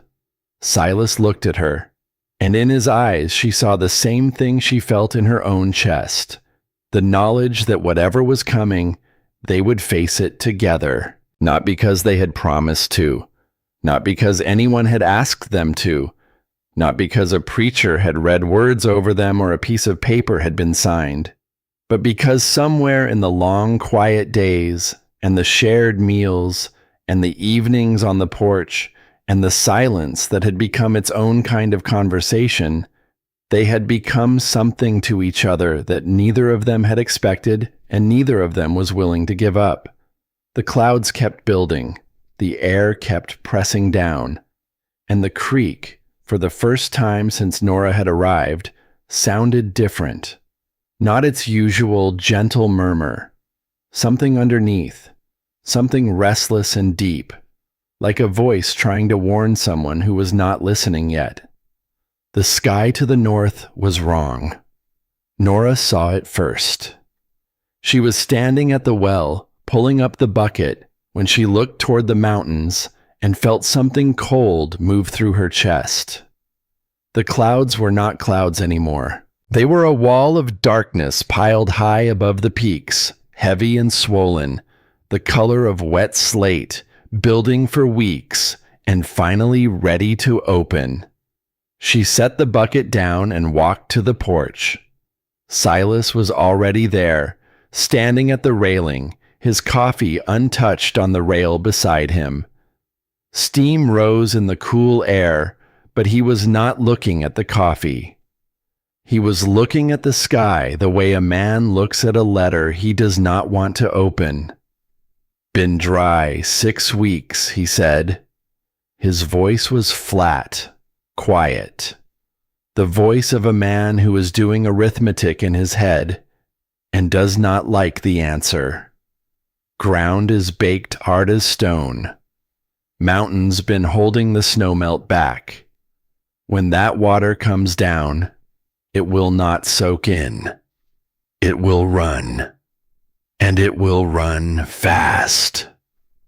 Nora watched a flock of red-winged blackbirds rise from the meadow. They wheeled east in a dark wave, hundreds of them, moving together as if pulled by a single string. More birds followed. Then more. The sky filled with them, all moving the same direction, away from the mountains. "The animals know," she said. "They always know first," Silas said. His eyes had not left the clouds. Below them in the valley, dark shapes were moving through the yellow grass. Buffalo, a small herd, maybe 15 head, plodding steadily toward higher ground. Their bodies were low and heavy, and they moved without hurry, but without stopping, the way things move when they have decided something and will not be talked out of it. Silas turned from the railing. He walked past her into the cabin and emerged a moment later with his saddlebags. Nora watched him cross to the corral, watched him throw the blanket over the chestnut's back, watched him cinch the saddle tight, his hands moving with a speed and purpose she had not seen before. "Where are you going?" "Town." Nora's stomach dropped.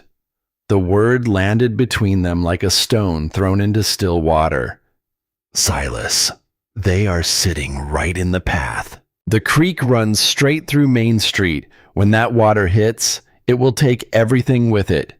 He pulled the cinch strap, checked it. His hands were steady, but his jaw was tight. They will not listen to you. Probably not. Then why go? After everything they said about you. After what that Harlan woman said. After what they did to your family. Silas stopped. His hand rested on the saddle. He was quiet for a moment, and in that moment Nora could see him thinking, not about whether to go. He had already decided that, but about how to explain something that did not need explaining, not to him. Because it is the right thing, he said. That is all. His voice was steady, simple. The way his mother's voice must have been when she said that the West is not kind to folks who do not help each other. He was not being noble. He was not being brave. He was being the man his mother had raised him to be. And that man did not leave people to drown, even people who had turned their backs on him, even people who whispered his name like a curse. He swung up into the saddle. The chestnut danced sideways, sensing something in the air, something electric and wrong. Silas steadied it with his knees. Nora walked to the corral fence. Her hands gripped the rough wood. The splinters bit into her palms, but she did not let go. Silas. He looked down at her.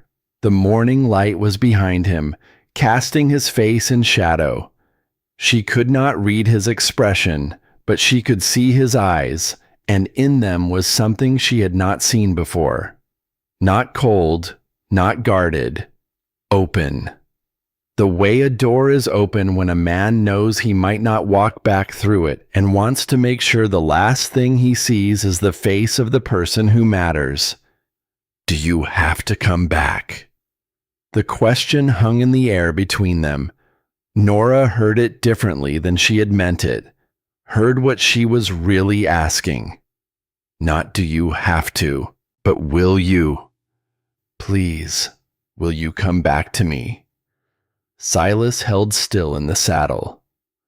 The silence lasted long enough for the wind to change direction. The wind picked up, carrying the smell of rain. Rain that had not fallen in 6 weeks. Rain that had been sitting in those clouds above the mountains, waiting, building, growing heavy with the weight of everything it was about to become. Yes, he said, I got a reason to. He reached down and pulled the Colt from his holster, held it out to her. The metal was warm from his body. She took it and felt the weight of it in her hands, heavy and solid. The weight of something that could protect or destroy, depending on who held it, and what they were willing to do. In case I am late, he said. Nora wanted to say something that would make him understand what he had become to her, but the words stuck in her throat, the way words do when the feeling behind them is too big for language. Silas turned the horse toward the road. Then he stopped, looked back. Nora stood at the fence with the gun in her hands and the wind pulling at her hair. Her dress was the faded blue calico. Her face was still. Her eyes were steady. He nodded once. She nodded back. Then he kicked the chestnut into a gallop and disappeared over the ridge in a cloud of dust that hung in the air long after he was gone, golden in the morning light, slowly settling back to earth. Nora stood there. The wind grew stronger.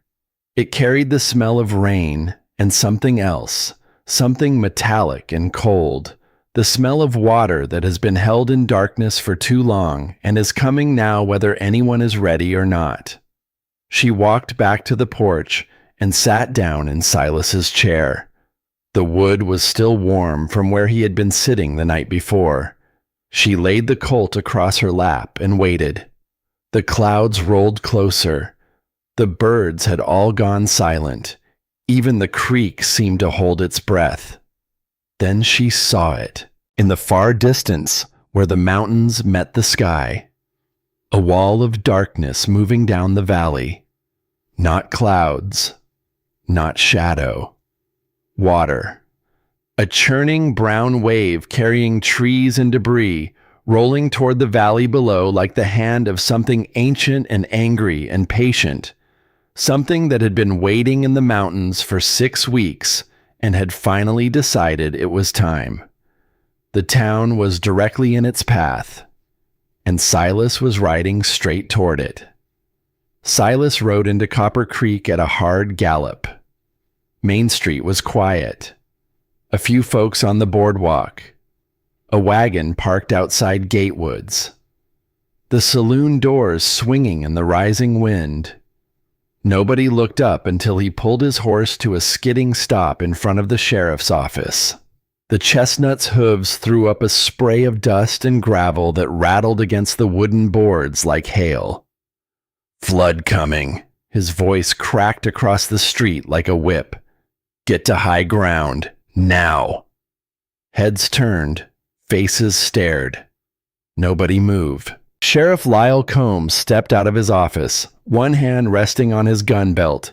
He was a heavy man, red-faced, with a mustache that needed trimming and eyes that had stopped seeing clearly a long time ago. "Calhoun," he said, "you got some nerve showing your face here. Listen to me." Silas swung down from the saddle. "Willow Creek is coming down big.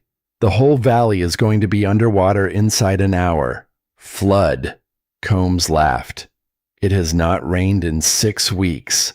That is the problem. Mountains been holding the snowmelt. When it breaks through, it is coming all at once. Everything it has been saving for 6 weeks in one wave." The sheriff shook his head. "You are crazy, Calhoun. Always were." The ground trembled. Silas felt it through his boots. A deep, rhythmic shudder, like the heartbeat of something enormous waking up beneath the earth. The horse behind him whinnied and pulled at the reins, its eyes showing white.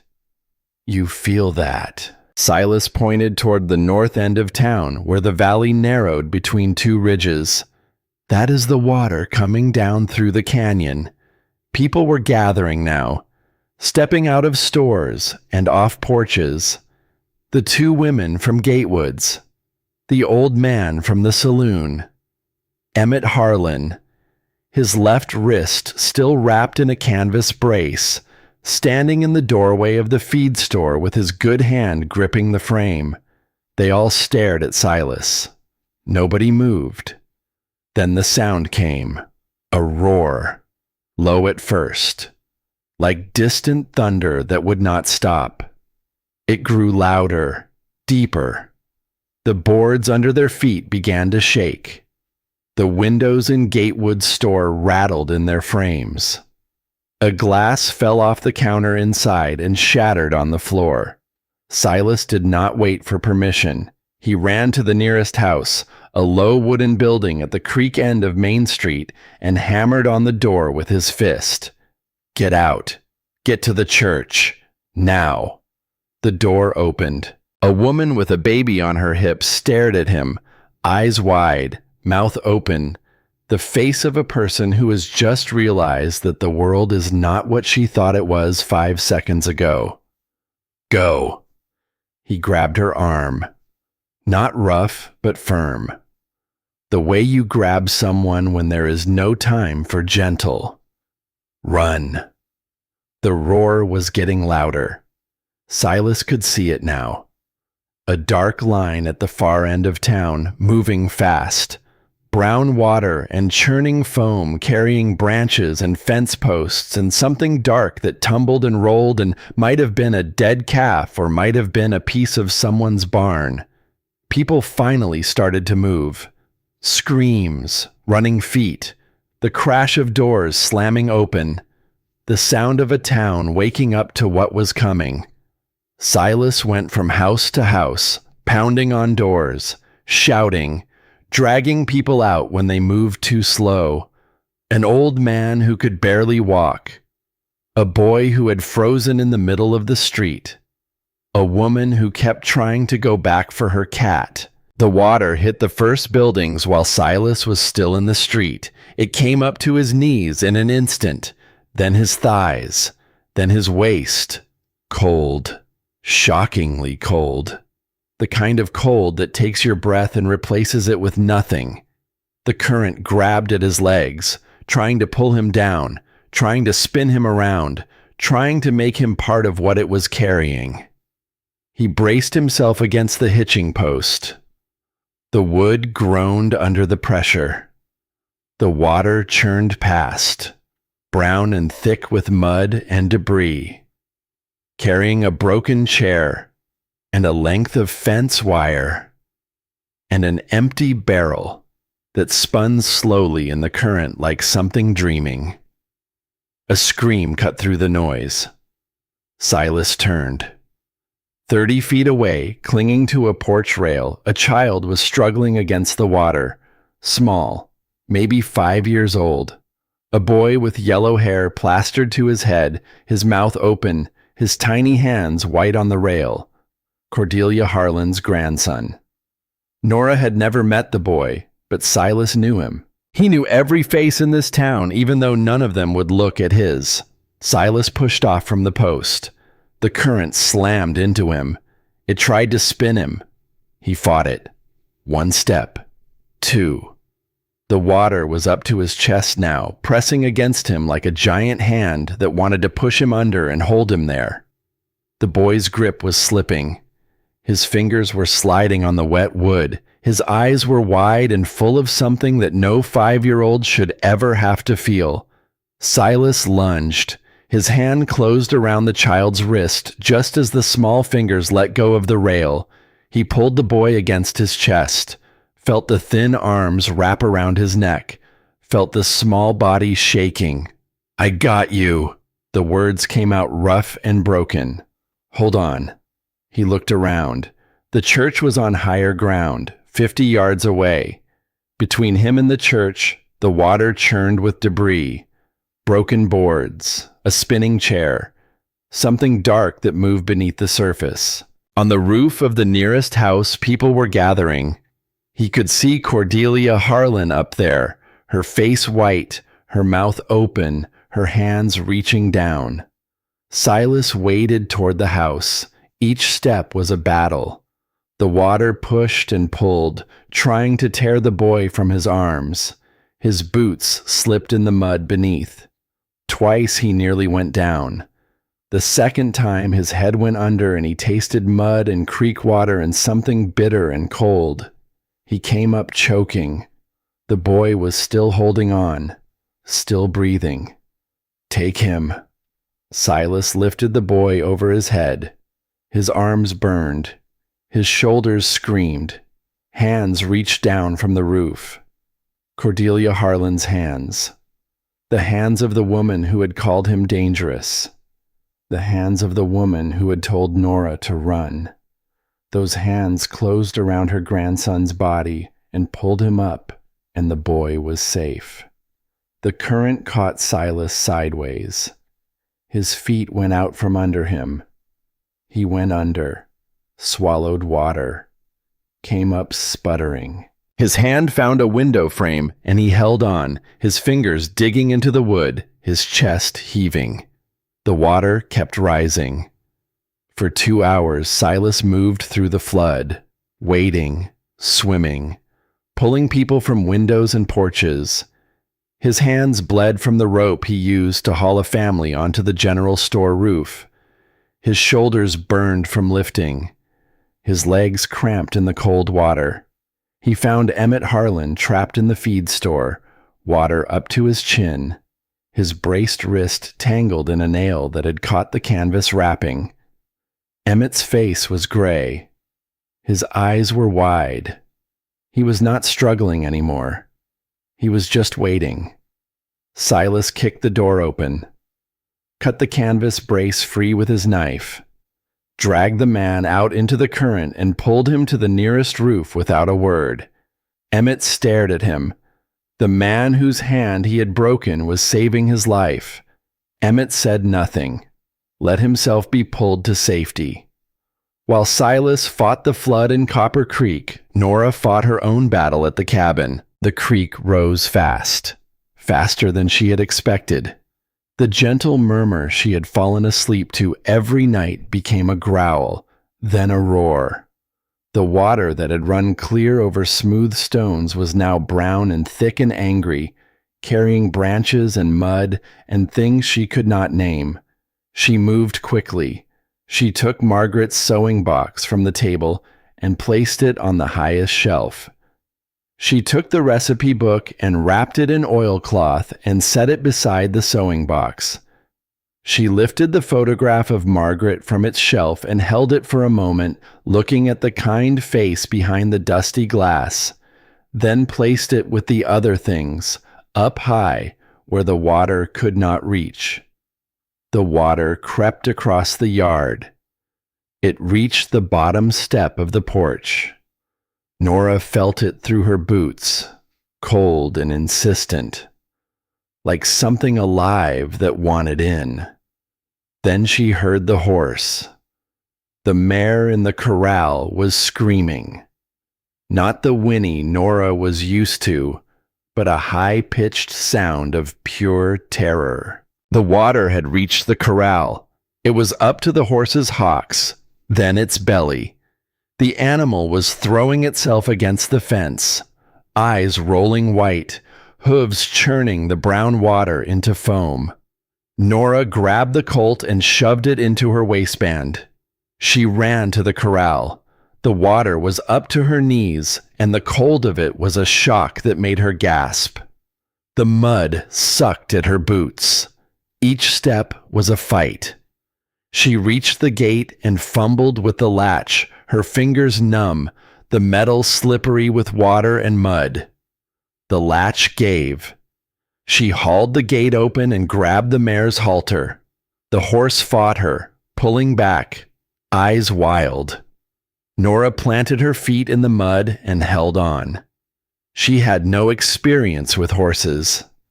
She had 12 years of experience holding on to things that were trying to get away from her. Looms that jammed. Bobbins that spun off their spindles. A life that kept trying to slip through her fingers. She held on. She pulled the mare through the gate and up the slope behind the cabin, above the water line.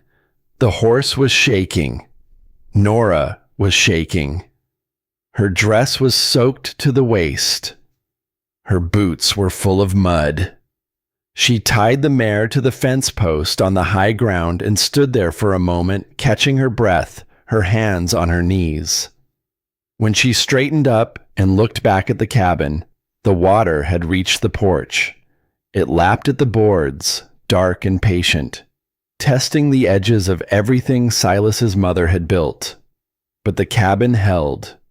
The gray pine boards that Margaret Calhoun had raised with her own hands held against the water the way they had held against everything else. Wind and snow and sun and time and the slow erosion of grief. The cabin held because it had been built by a woman who knew how to build things that lasted. Nora walked back down the slope.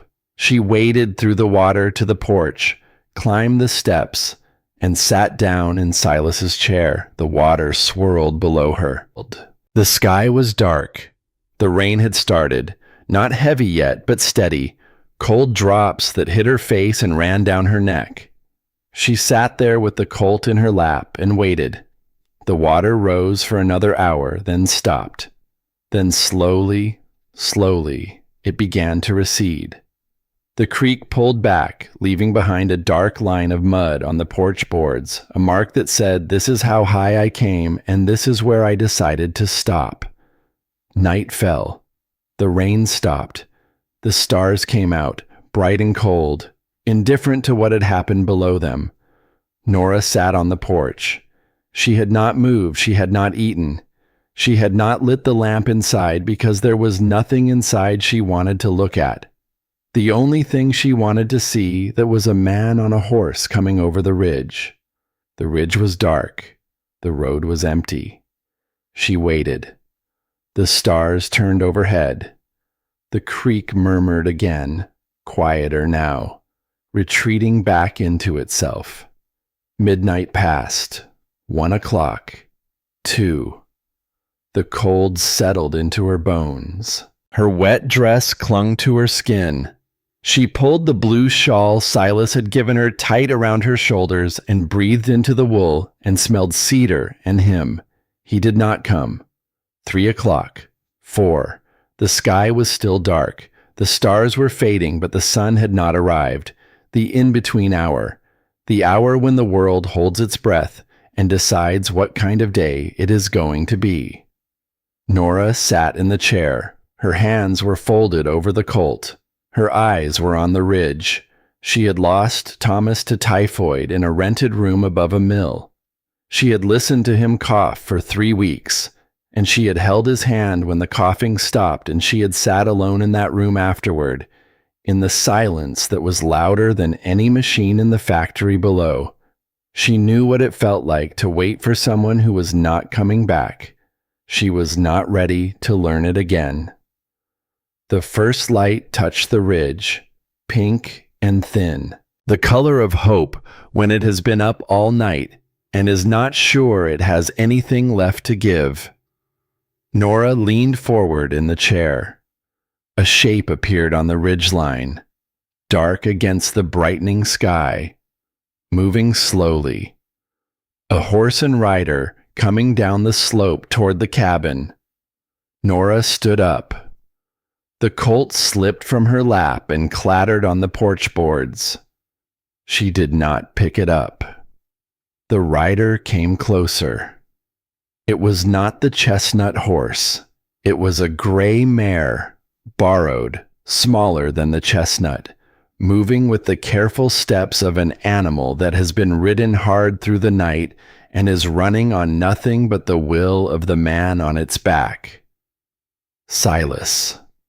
He rode into the yard as the sun broke over the ridge. His clothes were caked with mud. His hands were wrapped in strips of fabric, brown with dried blood. His face was gray with exhaustion.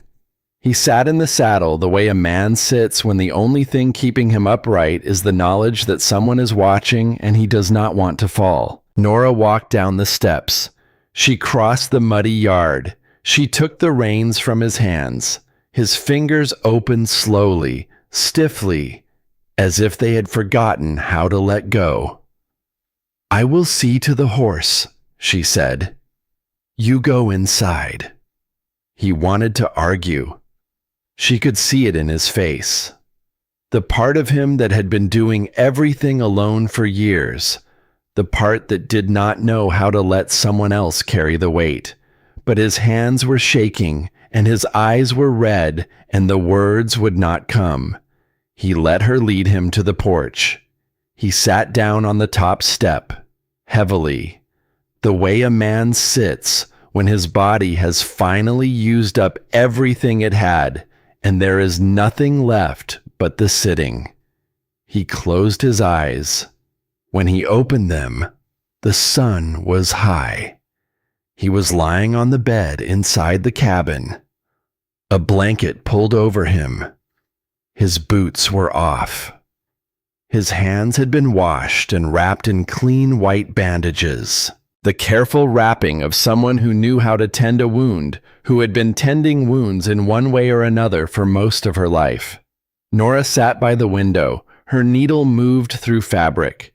The light caught the thread as it passed through the cloth, a thin line of gold in the quiet room. She looked up when he stirred. "There is coffee on the stove," she said, "and biscuits when you are ready." How long was I out? 12 hours, maybe more. He looked at the window. The light had changed. Afternoon now, golden and warm. The kind of light that comes after a storm when the world has been washed clean and is trying to decide what to do with itself. "Town is still standing," he said. "Mostly. Some damage, but everyone made it." Nora nodded. She did not ask for details. The details would come later. The details always came later. What mattered now was the man on the bed and the bandages on his hands, and the fact that he was here, alive, breathing, in the cabin that his mother built, with the quilt over his legs and the photograph of Margaret watching from the shelf. "You should rest more," Nora said. "I have rested enough." She set down her sewing and crossed the room. She sat on the edge of the bed, close enough that he could smell the lavender soap she used, close enough that the warmth of her was more real than the blanket. "You came back," she said. "Told you I would." Her hand found his. She held it gently, carefully. The way you hold something that has been broken and is still mending. Her fingers wrapped around his bandaged palm, and she felt the heat of him through the cloth, the steady pulse of his blood, the proof that he was alive and whole and here. Neither of them spoke. The creek murmured outside, quieter now, back to its old self. The afternoon light moved across the floor. The photograph of Margaret caught the sun, and for a moment the woman in the frame seemed to be smiling, the way a mother smiles when she sees something she has been waiting a long time to see. A month passed. The town rebuilt. The mud dried. Life went on the way it always did in places where survival was never guaranteed, and people had learned a long time ago that the only thing to do after a flood was pick up what was left and start again. Silas's hands healed slowly. The cuts closed and the skin grew back, pink and new and tender. Nora changed the bandages every morning and every evening, unwinding the old cloth and laying the fresh strips with the same steady hands that had worked the looms in Lowell. She did not fuss over him. She did not hover. She simply did what needed doing, the way she had always done. And if her fingers lingered a moment longer than necessary when she wrapped the cloth around his palms, neither of them mentioned it. The chestnut horse did not come home. Silas did not speak of it. He did not ask after it. He did not ride back to town to look for it. But Nora saw him standing at the corral fence one evening, long after the sun had gone down, looking out at the empty space where the horse used to stand. The chestnut had been there the day Nora arrived. It had been there when she stepped into his path on Main Street, and the whole town held its breath. It had carried them both to the cabin that first night, 2 hours through the yellow hills in silence. It had carried Silas into the flood and given everything it had, which was everything. And that was more than most creatures give in a lifetime. Now the corral was empty, and the space where the chestnut used to stand was just a patch of mud drying in the sun. Silas stood at the fence for a long time. Then he turned and walked to the porch and sat down and picked up his knife and his whetstone, and the scrape of steel against stone filled the evening the way it always did. He did not mention the horse. Nora did not ask. Nora brought him coffee. She sat down beside him. Their shoulders touched. Neither moved away. On a Tuesday afternoon in early September, a rider appeared on the road from town. Silas was mending the corral fence when he heard the horse approaching. He straightened up, hammer in hand, and watched the man dismount. Emmett Harlan stood there for a long moment. His hat was in his hands. His left wrist was free of the brace now, the skin pale where the canvas had covered it. He looked thinner than the last time Nora had seen him, in the doorway of the feed store with the water rising around him, thinner and older and carrying something in his face that had not been there before. "I was wrong," he said finally. "About you. About what happened." Silas set down the hammer. He laid it on the fence post carefully, the head facing out, the way a man sets down a tool when he does not know if he will need to pick it up again. "That was a long time ago," Silas said. "Wrong is wrong. Does not matter how long ago it was." Emmett stuck out his hand, his right hand, the one Silas had broken. The fingers were stiff. They did not close all the way, but they were reaching. "I am sorry," Emmett said. Silas looked at the offered hand. He looked at the fingers that could not close and the wrist that would never be the same. He looked at the face of the man who had come at him with a knife in a saloon, and who he had pulled from a flooding feed store without a word. He took the hand. They shook. Not long. Not with speeches or explanations. Just two men standing in a yard with a broken fence between them, holding on to each other's damaged hands, and understanding that some things do not need language. Some things just need a hand reaching out and another hand reaching back. They did not say anything else. Emmett mounted his horse and rode away, and Silas picked up his hammer and went back to mending the fence. But Nora, watching from the cabin window with her hands still in the wash basin, saw something in the set of his shoulders that she had not seen before. Not lightness exactly, but the absence of a weight. The look of a man who has been carrying a stone in his chest for a year and a half and has just felt it shift. She dried her hands on her apron and stood there watching him work, watching the way his hammer struck the nails with a rhythm that was different now, not angry, not grim, just steady, the way a heartbeat is steady when the thing that was making it race has finally passed. The following Sunday, a rider appeared on the ridge. Gray mare, side saddle, Cordelia Harlan. She rode up to the cabin alone, her back straight, her chin high, the way a woman sits a horse when she has something to say, and has been rehearsing it the whole ride over. But her face was softer than Silas had ever seen it.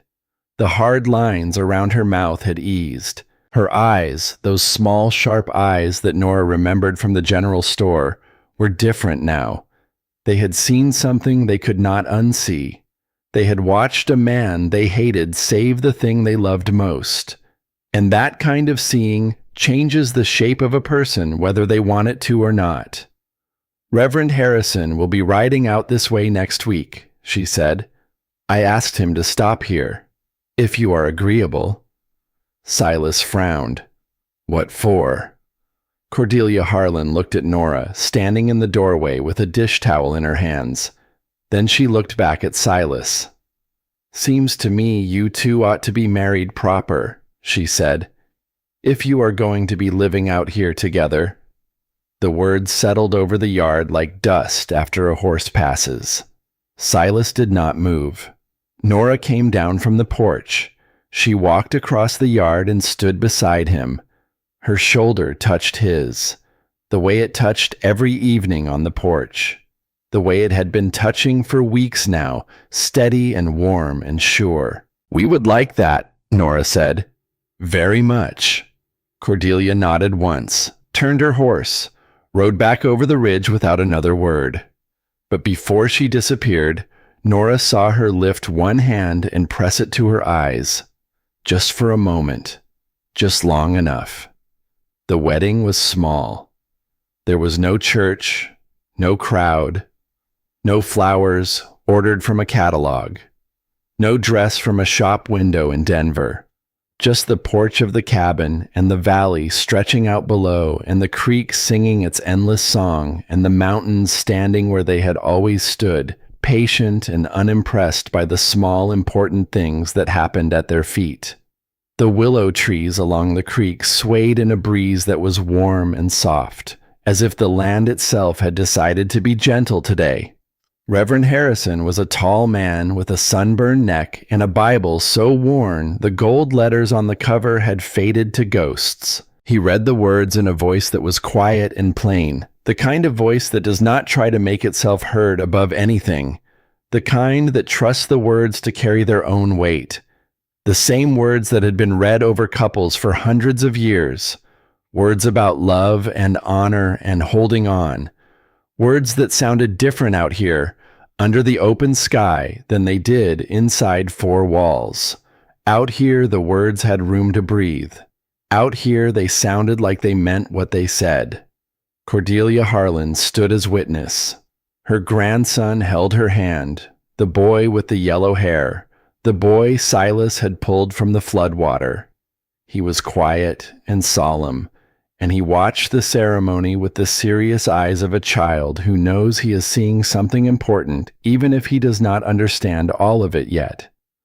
Emmett shook Silas's hand afterward, a real handshake this time, the kind where both men look each other in the eye and the grip means something more than hello or goodbye. It means I see you.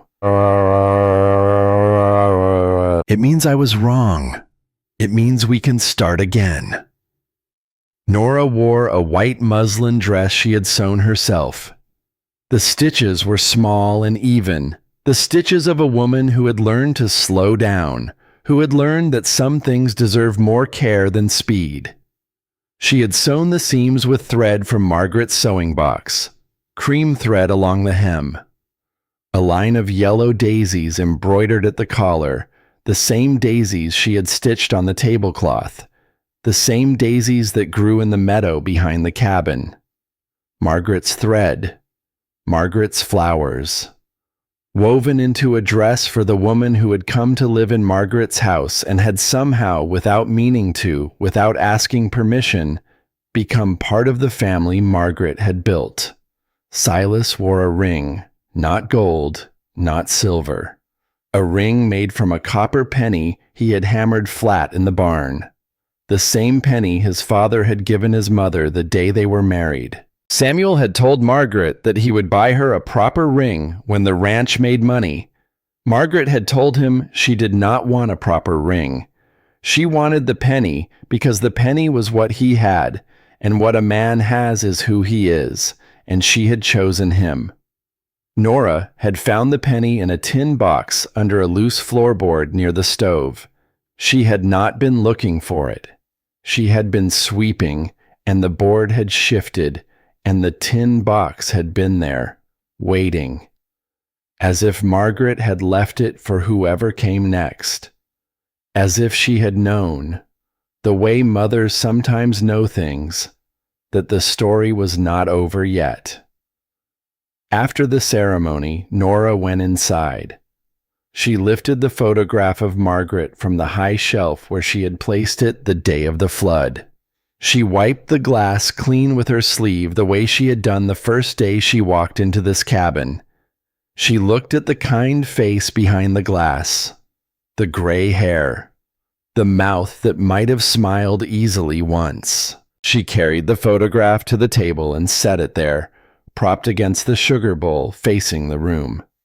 Not on the shelf anymore. Not up high, looking down.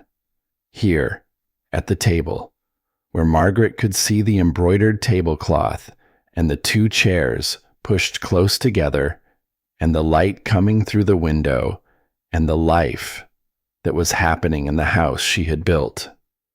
That night they sat on the porch, not in separate chairs anymore. They sat together on the top step side by side, the way two people sit when they have stopped measuring the distance between them. The sky was clear. The stars were out. More stars than either of them could count, scattered across the darkness like promises. The creek murmured behind the cabin, the same sound it had made every night since before the cabin existed, since before anyone had come to this valley and decided to stay. A nightbird called from the meadow. Another answered from the willows along the creek. The air smelled of pine and cooling earth and the last wildflowers of summer. Silas put his arm around Nora. She leaned her head against his shoulder. The wool of his shirt was rough against her cheek. She could hear his heartbeat through the fabric, slow and steady, the heartbeat of a man who has finally stopped running from the thing he was running toward. "Silas," she said, "this is home." He pulled her closer. His arm tightened around her shoulders. The arm of a man who has learned, late and hard, that strength is not about how much you can carry alone. It is about knowing when to let someone else carry it with you. Yeah, he said. It is. The word had never meant anything before. It had always been just a place, 4 walls and a roof, somewhere to sleep, somewhere to keep the rain off and the cold out. A word he had said without thinking about what it held. But now, sitting here with Nora beside him and the stars overhead and the sound of the creek filling the silence the way light fills a room, he understood what his mother had meant. All those evenings she had sat in this same spot, looking out at this same valley, listening to this same water. She had not been listening to the creek. She had been listening for something else. Something she had lost when Samuel died. Something she had carried the memory of for 20 years, like a song she could not stop humming even after she had forgotten the words. Home was not a place. Home was where someone waited for you to come back. And for the first time in his life, Silas Calhoun had someone waiting. There is a quiet that comes after a story like this one, not the kind that needs filling. The kind that sits with you the way an old friend might sit on a porch at evening, asking nothing, offering nothing but presence. Many of us have known what it feels like to stand at a crossroads with empty pockets and nowhere left to turn. Some of us have carried the weight of being misunderstood, of having our names spoken in whispers by people who never once asked for our side of it. And perhaps you know what it means to find shelter in an unexpected place, not because you earned it, not because the world owed you anything, but because someone chose to see you when everyone else looked away. These things do not need to be explained. They do not need to be fixed or solved or wrapped up in a bow. They simply are. And it is all right to let them rest there, in that tender space between what was and what became. Some feelings are meant to be held quietly, like a letter you never sent, like a photograph you keep where you can see it. You do not have to understand them all the way through. You are allowed to simply let them be. Thank you for staying until the end. Thank you for listening.